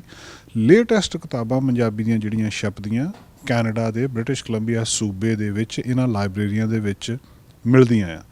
ਕਈ ਸਵਾਲ ਇਹ ਪੈਦਾ ਹੁੰਦੇ ਕਿ ਕਈ ਵਾਰੀ ਲੋਕਾਂ ਦਾ ਇੱਧਰਲੇ ਪਾਸੇ ਰੁਝਾਨ ਘੱਟ ਹੁੰਦਾ ਜਾਂ ਪਤਾ ਨਹੀਂ ਹੁੰਦਾ ਉਹਨਾਂ ਨੂੰ ਕਿ ਇੱਥੇ ਤੁਸੀਂ ਕਿੰਨੀਆਂ ਕਿਤਾਬਾਂ ਇਸ਼ੂ ਕਰਵਾ ਸਕਦੇ ਆ, ਉਹਦੀ ਕੀ ਕੋਈ ਫੀਸ ਹੁੰਦੀ ਆ, ਤੁਸੀਂ ਕਿੱਦਾਂ ਆ ਸਕਦੇ ਹੋ, ਮੈਂਬਰ ਕਿੱਦਾਂ ਬਣ ਸਕਦੇ ਹੋ, ਔਰ ਕਿਹੜੀਆਂ ਲਾਇਬ੍ਰੇਰੀ ਦੇ ਵਿੱਚ ਕਿਤਾਬਾਂ ਉਪਲਬਧ ਹੁੰਦੀਆਂ। ਦੂਜੀ ਗੱਲ, ਇੱਥੇ ਇਹ ਜਿਹੜਾ ਫਲੋਟਿੰਗ ਸਿਸਟਮ ਹੁੰਦਾ ਲਾਇਬ੍ਰੇਰੀ ਦਾ, ਕਿ ਜੇ ਇਸ ਲਾਇਬ੍ਰੇਰੀ ਦੇ ਵਿੱਚੋਂ ਕਿਤਾਬਾਂ ਇਸ਼ੂ ਕਰਾ ਲਈਆਂ ਤਾਂ ਉਹ ਨਿਊਟਨ ਵਾਲੇ 'ਚ ਵੀ ਮੋੜੀਆਂ ਜਾ ਸਕਦੀਆਂ, ਨਿਊਟਨ ਵਾਲੇ 'ਚੋਂ ਇਸ਼ੂ ਕਰਵਾ ਲਈਆਂ ਤਾਂ ਤੁਸੀਂ ਸਿਟੀ ਸੈਂਟਰ ਵਾਲੇ 'ਚ ਵੀ ਮੋੜ ਸਕਦੇ ਆ। ਕਈ ਵਾਰੀ ਇੱਕ ਲਾਇਬ੍ਰੇਰੀ ਦੇ ਵਿੱਚ ਕਿਤਾਬਾਂ ਬਹੁਤ ਸਾਰੀਆਂ ਜਮ੍ਹਾਂ ਹੋ ਜਾਂਦੀਆਂ, ਦੂਜੀਆਂ ਲਾਇਬ੍ਰੇਰੀਜ਼ ਦੇ ਵਿੱਚ ਉਨੀਆਂ ਕਿਤਾਬਾਂ ਨਹੀਂ ਹੁੰਦੀਆਂ, ਪਰ ਔਨਲਾਈਨ ਜਾਂ ਕੈਟਾਲੌਗ ਦੇ ਉੱਤੋਂ ਤੁਸੀਂ ਚੈੱਕ ਕਰ ਸਕਦੇ ਹੋ ਇਹ ਕਿਹੜੀ ਕਿਤਾਬ ਕਿੱਥੇ ਪਈ ਹੈ ਅਤੇ ਤੁਹਾਨੂੰ ਇਹ ਮੰਗਵਾ ਕੇ ਵੀ ਦਿੰਦੇ ਨੇ। ਸਰਦਾਰ ਸਿੰਘ ਰੰਧਾਵਾ ਸਾਡੇ ਨਾਲ ਨੇ। ਡਾਕਟਰ ਰੰਧਾਵਾ ਦੇ ਨਾਲ ਆਪਾਂ ਗੱਲਬਾਤ ਕਰਦੇ ਹਾਂ। ਇੱਥੇ ਜਿਹੜੇ ਐਕਟਿੰਗ ਮੈਨੇਜਰ ਨੇ ਇਸ ਡੈਲਟਾ ਲਾਇਬ੍ਰੇਰੀਜ਼ ਦੇ, ਉਹਨਾਂ ਨਾਲ ਗੱਲਬਾਤ ਕਰਦੇ। ਰੰਧਾਵਾ ਸਾਹਿਬ, ਸਾਨੂੰ ਦੱਸਿਓ ਜੀ, ਇੱਥੇ ਕਿੰਨੀਆਂ ਕੁ ਪੰਜਾਬੀ ਦੀਆਂ ਕਿਤਾਬਾਂ ਹੁੰਦੀਆਂ ਅਤੇ ਕਿੱਦਾਂ ਇਹਨੂੰ ਇਸ਼ੂ ਕਰਵਾ ਸਕਦੇ ਆ, ਕਿੰਨੀਆਂ ਕਿਤਾਬਾਂ ਇਸ਼ੂ ਕਰਵਾਈਆਂ ਜਾਂਦੀਆਂ ਜੀ? ਹਾਂਜੀ, ਪਹਿਲਾਂ ਜੀ ਤੁਹਾਡੇ ਸਰੋਤਿਆਂ ਨੂੰ ਪਿਆਰ ਭਰੀ ਸਤਿ ਸ੍ਰੀ ਅਕਾਲ। ਸਾਡੇ ਕੋਲ ਕਿਤਾਬਾਂ, ਸਾਡੀ ਜਿਹੜੀ ਫਰੇਜ਼ਰ ਵੈਲੀ ਰੀਜਨਲ ਲਾਇਬ੍ਰੇਰੀ, ਇਹਦੀਆਂ 25 ਬ੍ਰਾਂਚਾਂ ਹੈ ਅਤੇ ਉਹਦੇ ਵਿੱਚ ਸਾਡੇ ਕੋਲ ਤਕਰੀਬਨ ਵੈਸੇ 3,000 ਪੰਜਾਬੀ ਦੀਆਂ ਕਿਤਾਬਾਂ ਹੈ। ਬਾਕੀ ਵੀ ਹੋਰ ਜਿਹੜੀਆਂ ਲੈਂਗੁਏਜ ਹੈ ਉਹਨਾਂ ਦੀ ਵੀ ਹੈ। ਫਲੋਟਿੰਗ ਕਲੈਕਸ਼ਨ ਆ, ਇੱਕ ਥਾਂ ਤੋਂ ਦੂਜੀ ਥਾਂ 'ਤੇ ਮੂਵ ਹੁੰਦੀਆਂ ਰਹਿੰਦੀਆਂ। ਬੜਾ ਸੌਖਾ ਜਿਹਾ ਸਿਸਟਮ ਹੈ ਚੈੱਕਆਊਟ ਕਰਨ ਦਾ। ਲਾਇਬ੍ਰੇਰੀ ਦਾ ਕਾਰਡ ਲਓ ਜਿਹੜਾ ਫ੍ਰੀ ਹੈ। 60 ਕਿਤਾਬਾਂ ਇੱਕ ਟਾਈਮ 'ਤੇ ਤੁਸੀਂ ਲੈ ਕੇ ਜਾ ਸਕਦੇ ਜੇ ਇੱਕ ਜਾਣਾ। ਸੋ ਕੋਈ ਵੀ ਆਣ ਕੇ, ਫਿਰ ਇੱਕ ਹੋਰ ਹੁਣ ਸਿਸਟਮ ਬਦਲ ਗਿਆ। ਫਾਈਨ ਜਿਹੜਾ ਹੈ ਪਹਿਲਾਂ ਹੁੰਦਾ ਸੀ, ਜੇ ਤੁਸੀਂ ਥੋੜ੍ਹਾ ਜਿਹਾ ਵੱਧ ਚਿਰ ਰੱਖ ਲੈਂਦੇ ਸੀ ਤੇ ਅਸੀਂ ਫਾਈਨ ਕਰਦੇ ਸੀ। ਕਿੰਨੇ ਦਿਨ ਲਈ ਇਸ਼ੂ ਕਰਾ ਸਕਦੇ? 21 ਦਿਨ ਦੀ ਹੁੰਦੀਆਂ ਹੈ ਅਤੇ 3 ਵਾਰੀ ਤੁਸੀਂ ਉਹਨੂੰ ਰੀਨਿਊ ਕਰਾ ਸਕਦੇ ਜੇ। ਸੋ ਇਹਦਾ ਮਤਲਬ ਤੁਸੀਂ ਤਕਰੀਬਨ 12 ਹਫ਼ਤੇ ਤੋਂ ਵੱਧ ਉਹ ਕਿਤਾਬ ਨੂੰ ਰੱਖ ਸਕਦੇ ਜੇ। ਪਰ ਜੇ ਉਹ ਡਿਮਾਂਡ ਦੇ ਵਿੱਚ ਨਹੀਂ, ਜੇ ਕਿਸੇ ਹੋਰ ਨੇ ਉਹਨੂੰ ਆਰਡਰ ਕਰ ਦਿੱਤਾ ਤੇ ਫਿਰ ਸਾਨੂੰ ਮੰਗਾਉਣੀ ਪੈਂਦੀ ਹੈ, ਫਿਰ ਉਹ ਤਾਂ ਰਿਨਿਊ ਨਹੀਂ ਹੁੰਦੀ। ਫਿਰ ਇਹ ਵੀ ਹੈਗਾ ਆ ਵੀ ਜੇ ਤੁਸੀਂ ਬਾਈ ਦੀ ਵੇ 1-2 ਦਿਨ ਲੇਟ ਵੀ ਹੋ ਜਾਂਦੇ, ਕੋਸ਼ਿਸ਼ ਕਰੋ ਜਿੰਨੇ ਦਿਨਾਂ ਲਈ ਕਿਤਾਬ ਕਢਾਈ ਹੈ ਉਦੋਂ ਮੋੜੋ। ਪਰ ਜੇ ਕਦੀ ਮਤਲਬ ਥੋੜ੍ਹੇ ਬਹੁਤੇ ਲੇਟ ਵੀ ਹੋ ਜਾਂਦੇ ਜੇ ਤੇ ਉਹਦਾ ਜੁਰਮਾਨਾ ਨਹੀਂ ਪੈਂਦਾ। ਹੁਣ ਇਹ ਨਵਾਂ ਰੂਲ ਹੈ। ਜੇ ਮੰਨ ਲਓ ਕਿਸੇ ਦੇ ਕੋਲ ਕਿਤਾਬ ਹੈਗੀ ਆ, ਮੈਂ ਪੜ੍ਹਨਾ ਚਾਹੁੰਦਾ ਕੋਈ ਕਿਤਾਬ, ਤੇ ਉਹ ਹੈ ਕਿਸੇ ਕੋਲ ਆ ਇਸ ਵੇਲੇ, ਇਹ ਮੈਨੂੰ ਪਤਾ ਲੱਗ ਜੂ ਵੀ ਇਸ ਲਾਇਬ੍ਰੇਰੀ 'ਚ ਇਹ ਕਿਤਾਬ ਹੈਗੀ ਹੈ ਤੇ ਇਸ ਵੇਲੇ ਫਲਾਣੇ ਕੋਲ ਆ, ਤੇ ਮੈਂ ਗਾਂ ਪੜ੍ਹਨੀ ਹੈ ਤੇ ਮੈਨੂੰ ਮਿਲ ਜਾਵੇ, ਉਹਨੂੰ ਕੋਈ ਇੱਦਾਂ ਰੋਕਿਆ ਜਾ ਸਕਦਾ ਹੁੰਦਾ? ਹਾਂਜੀ, ਇਹ ਤਾਂ ਆਨਲਾਈਨ ਤੁਹਾਨੂੰ ਪਤਾ ਲੱਗ ਜਾਊਗਾ ਵੀ ਕਿਸੇ ਨੇ ਚੈੱਕ ਆਊਟ ਕੀਤੀ ਹੈ ਲਾਇਬ੍ਰੇਰੀ 'ਚ, ਨਹੀਂ ਉਹ ਆਟੋਮੈਟਿਕਲੀ ਤੁਹਾਨੂੰ ਆ ਜਾਣੀ ਹੈ। ਜੇ ਤੁਸੀਂ ਉਹਨੂੰ ਰਿਕੁਐਸਟ ਕਰੋਗੇ ਤੇ ਉਹ ਹੋਲਡ 'ਤੇ ਆ ਜਾਣੀ ਹੈ। ਸੋ ਜਦੋਂ ਦੂਜੀ ਵਾਰੀ ਕਿਤਾਬ ਲੈ ਕੇ ਆਇਆ ਤੇ ਲਾਇਬ੍ਰੇਰੀ ਨੇ ਉਹਨੂੰ ਰਿਨਿਊ ਨਹੀਂ ਕਰਨੀ, ਨਾ ਹੀ ਆਨਲਾਈਨ ਰਿਨਿਊ ਹੋਣੀ, ਸੋ ਸਿੱਧੀ ਤੁਹਾਡੇ ਕੋਲ ਪਹੁੰਚ ਜਾਣੀ ਹੈ। ਜੀ ਹਾਂਜੀ। ਰੰਧਾਵਾ ਸਾਹਿਬ, ਇੱਕ ਹੋਰ ਗੱਲ ਆ, ਪਿਛਲੇ ਸਮੇਂ ਦੇ ਵਿੱਚ ਅਸੀਂ ਇੱਕ ਅਬਜ਼ਰਵ ਕਰ ਰਹੇ ਹਾਂ ਕਿ ਇੱਥੇ ਜਾਰਜ ਮੈਕੀ ਲਾਇਬ੍ਰੇਰੀ ਦੇ ਵਿੱਚ ਵੀ ਇੱਧਰਲੇ ਪਾਸੇ ਪੂਰਾ ਸੈਕਸ਼ਨ ਹੁੰਦਾ ਸੀ ਪੰਜਾਬੀ ਦੀਆਂ ਕਿਤਾਬਾਂ ਦਾ।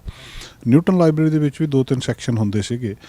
ਹੋ ਸਕਦਾ ਤੁਹਾਡੇ ਫਲੋਟਿੰਗ ਸਿਸਟਮ ਕਰਕੇ ਇੱਧਰ ਉੱਧਰ ਹੋਣ, ਪਰ ਆਬਜ਼ਰਵੇਸ਼ਨ ਇਹ ਆ ਕਿ ਕਿਤਾਬਾਂ ਘਟ ਰਹੀਆਂ ਪੰਜਾਬੀ ਦੀਆਂ।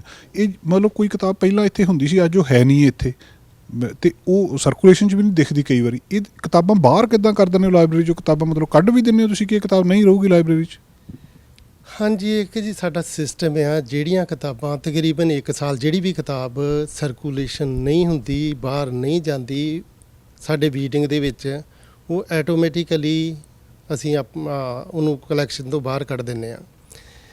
ਜੇ ਅਸੀਂ ਪੰਜਾਬੀ ਲਈ ਵੇਖੀਏ ਤਾਂ ਥੋੜ੍ਹਾ ਜਿਹਾ ਸਿਸਟਮ ਮਾੜਾ ਵੀ ਹੈ, ਪਰ ਦੂਜੇ ਪਾਸੇ ਵੇਖੀਏ ਜੇ ਅਸੀਂ ਫੇਰ ਰਹਿਣਾ ਹੈ ਤੇ ਜਿਹੜੀ ਕਿਤਾਬ ਨੂੰ ਕੋਈ ਪੜ੍ਹ ਹੀ ਨਹੀਂ ਰਿਹਾ, ਇੱਥੋਂ ਦੀ ਅੰਡਰਸਟੈਂਡਿੰਗ ਇਹ ਹੈ ਵੀ ਜੇ ਉਹ 1 ਸਾਲ ਲਈ ਇੱਥੇ ਹੀ ਪਈ ਸੀ ਸਾਡੇ, ਚੰਗੀ ਗੱਲ ਹੈ, ਉਹਦੇ ਤਾਂ ਹੋਰ ਕੋਈ ਲਿਆ ਕੇ ਰੱਖ ਲਈ ਜਾਵੇ।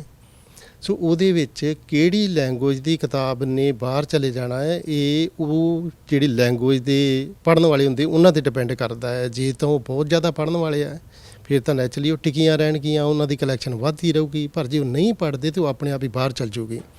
ਦੂਜੀ ਜਿਹੜੀ ਤੁਸੀਂ ਫਲੋਟਿੰਗ ਕਲੈਕਸ਼ਨ ਦੀ ਗੱਲ ਕਰਦੇ ਜੇ, ਸਾਡੇ ਕੋਲ 25 ਲਾਇਬ੍ਰੇਰੀਆਂ ਹੈ। ਜਿਹੜੀ ਵੀ ਲਾਇਬ੍ਰੇਰੀ 'ਚ ਕਿਸੇ ਨੇ ਆਰਡਰ, ਮੰਨ ਲਓ ਲੈਂਗਲੀ ਦੇ ਵਿੱਚ 10 ਫੈਮਲੀਆਂ ਨਵੀਆਂ ਮੂਵ ਹੋ ਗਈਆਂ ਜਿਹੜੀਆਂ ਪੰਜਾਬੀ ਨੂੰ ਬੜਾ ਪੜ੍ਹਨ ਵਾਲੀਆਂ ਹੈ। ਹੁਣ ਉੱਥੇ ਲੈਂਗਲੀ ਦੇ ਵਿੱਚ ਇਹ ਵੇਲੇ ਜੇ ਕੋਈ ਵੀ ਕਿਤਾਬ ਨਹੀਂ, ਪਰ ਉਹਨਾਂ 10 ਨੇ ਆਰਡਰ ਕਰਨੀਆਂ ਸ਼ੁਰੂ ਕਰ ਦਿੱਤੀਆਂ, ਉਹ ਸਾਰੀਆਂ ਕਿਤਾਬਾਂ ਜਿਹੜੀਆਂ ਉਹ ਲੈਂਗਲੀ ਲਾਇਬ੍ਰੇਰੀ 'ਚ ਜਾਂ ਲੈਂਗਲੀ ਦਾ ਜਿਹੜਾ ਏਰੀਆ ਉੱਧਰ ਜਾਣੀਆਂ ਸ਼ੁਰੂ ਹੋ ਜਾਣੀਆਂ ਤੇ ਉੱਥੇ ਖਲੋ ਜਾਣੀਆਂ ਉਹਨਾਂ ਚਿਰ ਜਿੰਨਾ ਚਿਰ ਦੂਜੀ ਕਿਸੇ ਮਿਊਨਿਸਪੈਲਿਟੀ ਵਾਲਾ ਕੋਈ ਉਹ ਲੈਂਗੁਏਜ ਨੂੰ ਪੜ੍ਹਨ ਵਾਲਾ ਆਰਡਰ ਨਹੀਂ ਕਰਦਾ। ਸੋ ਇੱਦਾਂ ਇੱਕ ਦੂਜੇ ਥਾਂ 'ਤੇ ਘੁੰਮਦੀਆਂ ਵੀ ਰਹਿੰਦੀਆਂ। ਪਰ ਤੁਸੀਂ ਜਿਹੜੀ ਗੱਲ ਕੀਤੀ ਹੈ ਸੱਚ ਵੀ ਹੈ, ਜਿਹੜੀਆਂ ਕਿਤਾਬਾਂ ਨਹੀਂ ਪੜ੍ਹੀਆਂ ਜਾਂਦੀਆਂ, ਬੜੀਆਂ ਸੋਹਣੀਆਂ ਕਿਤਾਬਾਂ ਜਿਹੜੀਆਂ ਆ ਉਹ ਬਦ-ਬਦੀ ਆਊਟ ਚੱਲ ਜਾਂਦੀਆਂ। ਤੁਸੀਂ ਕਈ ਵਾਰੀ ਬੁੱਕ ਸੇਲ 'ਤੇ ਕਈ ਵਾਰੀ ਕਿਤਾਬਾਂ ਵੇਖੀਆਂ ਹੁੰਦੀਆਂ, ਸਾਰੀ $1 ਦੀਆਂ ਲੱਗੀਆਂ ਹੁੰਦੀਆਂ, ਬੜੀਆਂ ਸੋਹਣੀਆਂ ਹੁੰਦੀਆਂ, ਨਵੀਆਂ ਹੁੰਦੀਆਂ। ਉਹਦਾ ਕਾਰਨ ਸਿਰਫ ਇੱਕੋ ਇੱਕ ਹੁੰਦਾ ਵੀ ਉਹ ਕਿਤਾਬ ਨੂੰ ਪਿਛਲੇ ਸਾਲ 'ਚ ਕਿਸੇ ਨੇ ਪੜ੍ਹਿਆ ਹੀ ਨਹੀਂਗਾ। ਮਤਲਬ ਜੇ ਸ਼ਿਵ ਕੁਮਾਰ ਬਟਾਲਵੀ ਦੇ ਕਿਤਾਬਾਂ ਨੂੰ ਜਾਂ ਜਸਵੰਤ ਸਿੰਘ ਕੰਵਲ ਦੀਆਂ ਕਿਤਾਬਾਂ ਨੂੰ ਕਿਸੇ ਨੇ ਇਸ਼ੂ ਨਹੀਂ ਕਰਵਾਇਆ ਤਾਂ ਸਾਲ ਬਾਅਦ ਉਹ ਲਾਇਬ੍ਰੇਰੀ 'ਚੋਂ ਬਾਹਰ ਹੋ ਸਕਦੀਆਂ? ਹਾਂਜੀ, ਜਿੰਨੀ ਮਰਜ਼ੀ ਪਪੂਲਰ ਹੈ, ਤੁਸੀਂ ਇਹ ਕਹਿ ਲਓ ਵੀ ਪੰਜਾਬੀ ਦੀ ਸਭ ਤੋਂ ਵੱਧ ਪੜ੍ਹੀ ਜਾਣ ਵਾਲੀ ਕਦੀ ਕਿਤਾਬ ਸੀਗੀ, ਬੜੀ ਪਪੂਲਰ ਆ, ਬੜਾ ਪਪੂਲਰ ਉਹ ਲੇਖਕ ਆ, ਪਰ ਜੇ ਉਹ ਨਹੀਂ ਪੜ੍ਹੀ ਜਾਂਦੀ ਤੇ ਲਾਇਬ੍ਰੇਰੀਆਂ ਦਾ ਜਿਹੜਾ ਸਟਾਫ ਹੈ, ਉਹਦੇ ਲਾਇਬ੍ਰੇਰੀ ਦਾ ਜਿਹੜਾ ਸਟਾਫ ਹੈ ਉਹਦੇ ਅਨੁਸਾਰ ਤਾਂ ਇਹੀ ਹੈ ਵੀ ਨਹੀਂ, ਇਹਨੂੰ ਕੋਈ ਪੜ੍ਹ ਨਹੀਂ ਰਿਹਾ, ਸੋ ਇਹਨੂੰ ਨਹੀਂ ਲਾਈਕ ਕਰਦੇ, ਉਹ ਆਪਣੇ ਆਪ ਹੀ ਬਾਹਰ ਚਲ ਜਾਂਦੀ ਹੈ। ਇੱਕ ਕਈ ਵਾਰੀ ਹੁੰਦਾ ਵੀ ਜੇ ਤਾਂ ਉਹ ਲੈਂਗੁਏਜ ਦੇ ਜਾਣਨ ਵਾਲੇ ਮਿਲ ਗਿਆ, ਉਹਨੂੰ ਤਾਂ ਪਤਾ ਹੁੰਦਾ ਵੀ ਹਾਂ ਇਹ ਕਿਤਾਬ ਵਾਕਿਆ ਹੀ ਬੜੀ ਮੁੱਲ ਦੀ ਹੈ। ਪਰ ਜਦੋਂ ਅਸੀਂ ਮੀਟਿੰਗ ਕਰਦੇ ਹਾਂ ਉਦੋਂ ਇਹ ਨਹੀਂ ਵੇਖਦੇ, ਕਿਉਂਕਿ ਸਾਥੋਂ ਸਾਰੀਆਂ ਲੈਂਗੁਏਜ ਦੇ ਤੇ ਲਾਇਬ੍ਰੇਰੀਅਨ ਨਹੀਂ ਹੈਗੇ। ਸੋ ਇਹ ਬੜਾ ਫੇਅਰ ਜਿਹਾ ਸਿਸਟਮ ਹੈ। ਜਦੋਂ ਕਿ ਦੂਜੇ ਲੈਂਗੁਏਜ ਵਾਲੇ ਨੇ ਜਿਹੜੇ ਉਹਨੂੰ ਜਾਣਦਾ ਹੀ ਨਹੀਂ, ਉਹ ਭਾਵੇਂ ਜਿਹਦੀ ਮਰਜ਼ੀ ਪਈ ਹੈ ਕਿਤਾਬ, ਉਹਦੇ ਲਈ ਤਾਂ ਇਹੀ ਹੈ ਵੀ ਨਹੀਂ, ਇਹ ਪੜ੍ਹੀ ਨਹੀਂ ਜਾ ਰਹੀ, ਲੋਕ ਨਹੀਂ ਚਾਹੁੰਦੇ ਇਹਨੂੰ। ਅਤੇ ਇਹਦਾ ਮਤਲਬ ਜੇ 60 ਕਿਤਾਬਾਂ ਇੱਕ ਵਾਰ ਇਸ਼ੂ ਹੋ ਸਕਦੀਆਂ, ਅਤੇ ਜੇ ਆਪਾਂ ਟੱਬਰ 'ਚ 2 ਜਣੇ ਵੀ ਲਾਇਬ੍ਰੇਰੀ ਵਿੱਚ ਆਉਂਦੇ ਆ, 120 ਕਿਤਾਬਾਂ ਇਸ਼ੂ ਕਰਵਾ ਸਕਦੇ ਹਾਂ। ਅਤੇ ਜੇ ਮੈਨੂੰ ਲੱਗਦਾ ਸਾਰੇ ਲੇਖਕ ਹੀ ਇੱਕ ਵਾਰੀ ਇਸ਼ੂ ਕਰਵਾ ਲੈਣ ਤਾਂ ਇੱਥੇ ਇੰਨੀ ਕਪੈਸਿਟੀ ਹੈਗੀ ਹੈ ਕਿ ਪੰਜਾਬੀ ਦੀ ਕੋਈ ਵੀ ਕਿਤਾਬ ਸਿਸਟਮ 'ਚੋਂ ਬਾਹਰ ਨਹੀਂ ਜਾਊਗੀ। ਹਾਂ, ਜਿੰਨੀ ਕੁ ਹੁਣ ਕਿਤਾਬ ਆ ਇਹ ਤਾਂ ਇੱਕ ਹਾਂ ਪੱਕੀ ਗੱਲ ਹੈ। ਜੇ ਉਹ ਵੀ ਕਰਾਉਂਦੇ ਰਹਿਣ ਤੇ ਕਿਤਾਬਾਂ ਜਿਹੜੀਆਂ ਹੈ ਉਹ ਇੱਥੇ ਪਈਆਂ ਰਹਿ ਸਕਦੀਆਂ ਹੈ, ਜਾਂ ਜਿਹੜੇ ਵੀ ਏਰੀਏ ਦੇ ਵਿੱਚ ਉਹ ਚਾਹੁੰਦੇ ਆ ਉਹ ਏਰੀਏ 'ਚ ਸਾਰੀਆਂ ਕਿਤਾਬਾਂ ਉਹ ਆ ਸਕਦੀਆਂ ਹੈ। ਇਹੀ ਨਹੀਂ, ਜੇ ਕੋਈ ਕਿਤਾਬ ਸਾਡੇ ਕੋਲ ਨਹੀਂ ਹੈਗੀ ਉਹ ਆਰਡਰ ਕਰ ਸਕਦੇ। ਸਾਡੇ ਕੋਲ ਬਹੁਤ ਸਾਰੇ ਆਰਡਰ ਕਰਨ ਦਾ ਕੀ ਮਤਲਬ ਜੀ? ਆਨਲਾਈਨ ਜਦੋਂ ਇੱਕ ਤਾਂ ਸਿੱਧਾ ਜਿਹਾ ਸਿਸਟਮ ਹੈ ਵੀ ਬੜਾ ਇੰਡੀਪੈਂਡੈਂਟ ਜਿਹਾ ਇਹਨਾਂ ਬਣਾਇਆ ਹੈ। ਜਦੋਂ ਆਨਲਾਈਨ ਆਪਣੇ ਅਕਾਊਂਟ ਨੂੰ ਓਪਨ ਕਰਦੇ ਆ ਤੇ ਉੱਥੇ ਇੱਕ ਸੁਜੈਸ਼ਨ ਫਾਰਮ ਹੈ, ਜਿਹਨੂੰ ਸੁਝਾਓ ਕਹਿ ਲਓ, ਉਹ ਆਪਣਾ ਸੁਝਾਅ ਦੇ ਸਕਦਾ ਵੀ ਆਹ ਕਿਤਾਬ ਜਿਹੜੀ ਆ ਮੈਂ ਪੜ੍ਹਨੀ ਚਾਹੁੰਦਾ ਹੈ ਤੇ ਰਿਕੁਐਸਟ ਕਰ ਸਕਦਾ ਹੈ। ਉਹ ਆਟੋਮੈਟਿਕਲੀ ਸਾਡੀ ਕਲੈਕਸ਼ਨ ਡਿਪਾਰਟਮੈਂਟ ਨੂੰ ਚਲ ਜਾਂਦੀ ਹੈ। ਸੋ ਉਹ ਅਗਲਾ ਜਿਹੜਾ ਉਹਨਾਂ ਦਾ ਆਰਡਰ ਹੁੰਦਾ, ਭਾਵੇਂ ਉਹਨਾਂ 1 ਮਹੀਨੇ ਨਾਲ 2 ਮਹੀਨਿਆਂ ਨੂੰ ਸਾਰੀਆਂ ਕਿਤਾਬਾਂ ਦਾ ਆਰਡਰ ਕਰਨਾ ਹੁੰਦਾ, ਉਹਦੇ ਵਿੱਚ ਪੈ ਜਾਂਦਾ ਹੈ। ਸੋ ਉਹ ਖਰੀਦੀ ਜਾਂਦੀ ਹੈ।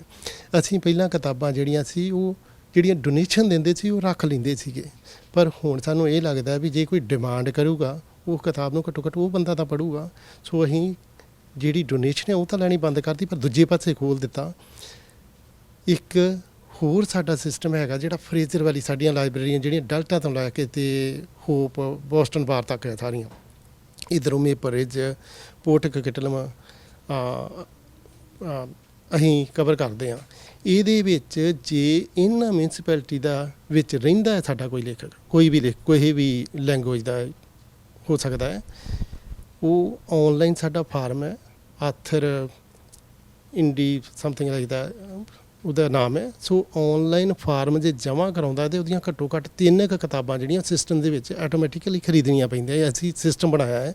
ਸਾਨੂੰ ਪਹਿਲਾਂ ਲੱਗਦਾ ਹੁੰਦਾ ਵੀ ਜੇ ਸਾਡਾ ਮੰਨ ਲਓ ਕੋਈ ਡੈਲਟਾ 'ਚ ਰਹਿੰਦਾ ਹੈ ਅਸੀਂ ਉਹਦੀਆਂ ਕਿਉਂ ਨਾ ਖਰੀਦੀਏ। ਸੋ ਅਸੀਂ ਇੱਕ ਨਵਾਂ ਸਿਸਟਮ ਬਣਾਤਾ, ਓਪਨ ਸਿਸਟਮ ਬਣਾਤਾ ਵੀ ਠੀਕ ਹੈ ਆਹ ਹੈ, ਤੁਸੀਂ ਆਪਣੇ ਬਾਰੇ ਦੱਸੋ ਕਿਤਾਬ ਕਿੱਥੋਂ ਅਵੇਲੇਬਲ ਹੈ, ਕੀ ਉਹਦਾ ਟਾਈਟਲ ਹੈ, ਤੇ ਅਸੀਂ ਉਹਨਾਂ ਨੂੰ ਖਰੀਦ ਲਾਂਗੇ। ਇੱਕ ਹੋਰ ਦੱਸਿਓ, ਇੱਕ ਮੈਂ ਹੋਰ ਗੱਲ ਕਿਸੇ ਤੋਂ ਜਾਣੀ ਆ, ਉਹ ਕਹਿੰਦੇ ਵੀ ਜਦੋਂ ਬਾਕੀ ਕਮਿਊਨਿਟੀਜ਼ ਵਾਲੇ ਆਉਂਦੇ ਆ ਨਾ ਵੀ 60 ਕਿਤਾਬਾਂ ਤੇ ਤੁਸੀਂ ਲਿਜਾ ਸਕਦੇ ਆ, ਤੇ ਉਹ ਕਈ ਵਾਰੀ ਇਹ ਵੀ ਬੇਨਤੀ ਕਰਦੇ ਆ ਵੀ ਯਾਰ ਥੋੜ੍ਹੀਆਂ ਜਿਹੀਆਂ ਹੋਰ ਦੇ ਦਿਓ, ਸਾਨੂੰ ਰਿਕੁਐਸਟ ਕਰਦੇ ਵੀ 10-5 ਕਿਤਾਬਾਂ ਸਾਨੂੰ ਵਾਧੂ ਦੇ ਦਿਓ। ਸਾਡੇ ਪੰਜਾਬੀ ਕਮਿਊਨਿਟੀ 'ਚ ਕਦੇ ਇੱਦਾਂ ਹੋਇਆ ਵੀ 60 ਲੈ ਲਈਆਂ, ਹੁਣ ਅਗਲਾ ਕਹੇ ਜੀ ਥੋੜ੍ਹੀ ਸਿਫਾਰਿਸ਼ ਨਾਲ 10 ਹੋਰ ਦੇ ਦਿਓ? ਹਾਂ, ਨਹੀਂ ਹੋਇਆ ਜੀ। ਮੈਂ ਲੈਂਗਲੀ 'ਚ ਹੀ ਕੰਮ ਕਰਦਾ ਰਿਹਾ ਬਹੁਤਾ, ਉੱਥੇ ਤਾਂ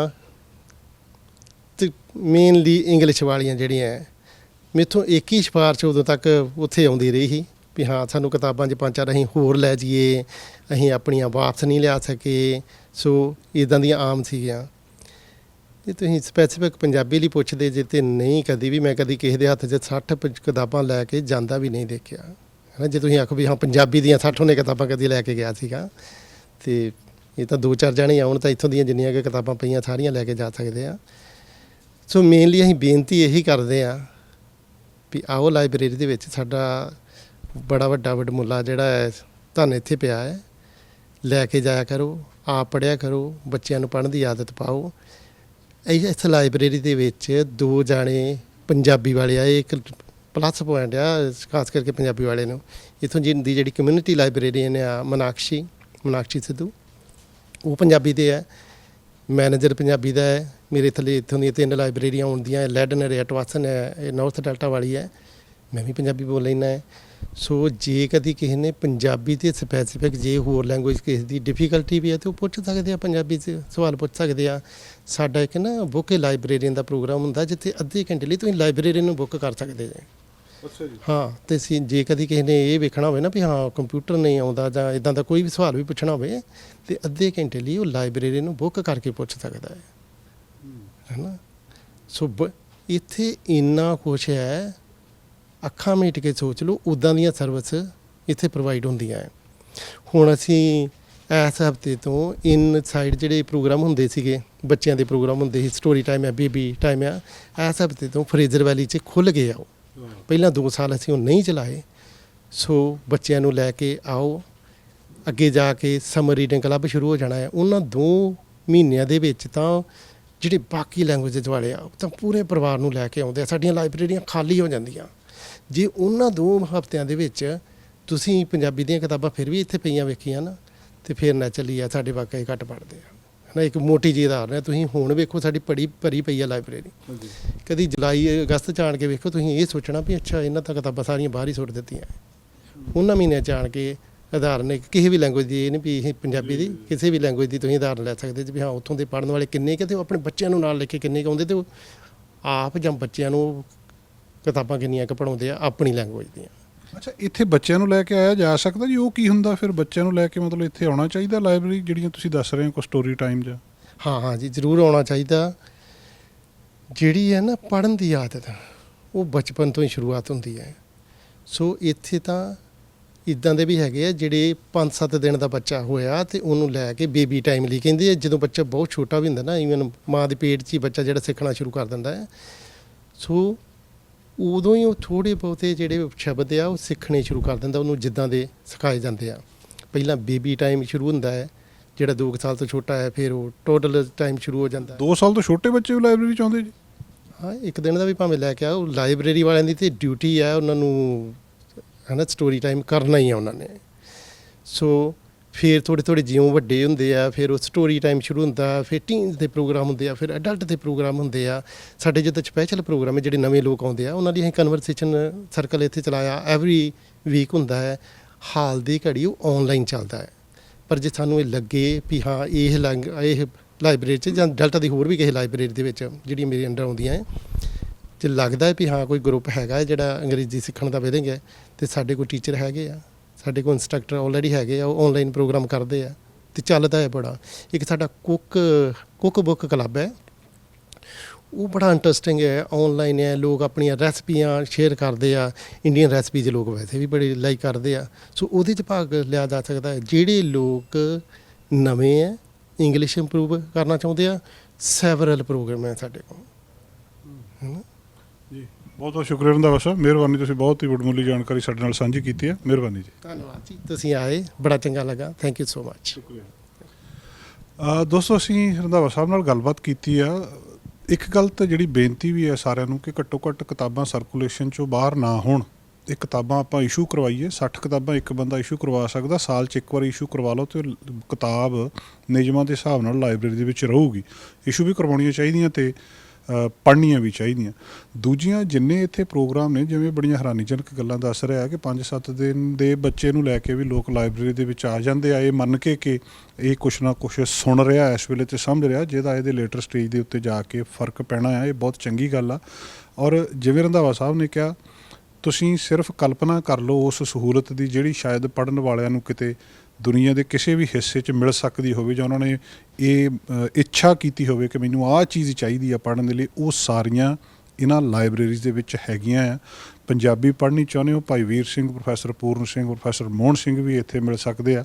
ਹੁਣ ਦੇ ਜਿਹੜੇ ਤੁਹਾਨੂੰ ਆਲੋਚਕ ਤਸਕੀਨ, ਹਰਵਿੰਦਰ ਭੰਡਾਲ, ਦੇਸਰਾਜ ਕਾਲੀ, ਜੋਗਿੰਦਰ ਜੋਧਾ, ਇਹ ਕਿਤਾਬਾਂ ਵੀ ਤੁਹਾਨੂੰ ਇੱਥੇ ਮਿਲ ਸਕਦੀਆਂ। ਤੁਹਾਨੂੰ ਕਿਤਾਬ ਚਾਹੀਦੀ ਆ, ਔਨਲਾਈਨ ਜਾ ਕੇ ਦੱਸ ਦਿਓ ਆਹ ਕਿਤਾਬ ਚਾਹੀਦੀ ਹੈ, ਜਿੱਥੋਂ ਮਰਜ਼ੀ ਮੰਗਵਾ ਕੇ ਕਿਤਾਬ ਦੇਣਗੇ, ਤੁਹਾਡੇ ਤੱਕ ਉਪਲਬਧ ਕਰਾਉਣਗੇ। ਲੱਗਦਾ ਨਹੀਂ ਕਿ ਪੰਜਾਬੀ ਲਈ ਇੱਦਾਂ ਦੀ ਸਹੂਲਤ ਦੁਨੀਆ ਦੇ ਕਿਸੇ ਹਿੱਸੇ ਵਿੱਚ ਹੋਏਗੀ।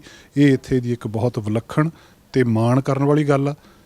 ਜ਼ਰੂਰ ਇੱਥੇ ਆ ਕੇ ਇਹਨਾਂ ਚੀਜ਼ਾਂ ਦਾ ਫਾਇਦਾ ਉਠਾਓ। ਕੈਮਰਾਮੈਨ ਅਮਿਤ ਮਨੇਸਰ ਨਾਲ ਜਸਕਰਨ, ਚੈਨਲ ਪੰਜਾਬੀ ਸਰ। ਸਾਡਾ ਹਰ ਇੱਕ ਪ੍ਰੋਗਰਾਮ ਦੇਖਣ ਤੇ ਸਾਡੇ ਨਾਲ ਜੁੜਨ ਲਈ ਸਬਸਕ੍ਰਾਈਬ ਕਰੋ ਚੈਨਲ ਪੰਜਾਬੀ ਤੇ ਨੋਟੀਫਿਕੇਸ਼ਨ ਲਈ ਬੈਲ ਆਈਕਨ ਵਾਲੇ ਬਟਨ ਤੇ ਕਲਿੱਕ ਕਰੋ।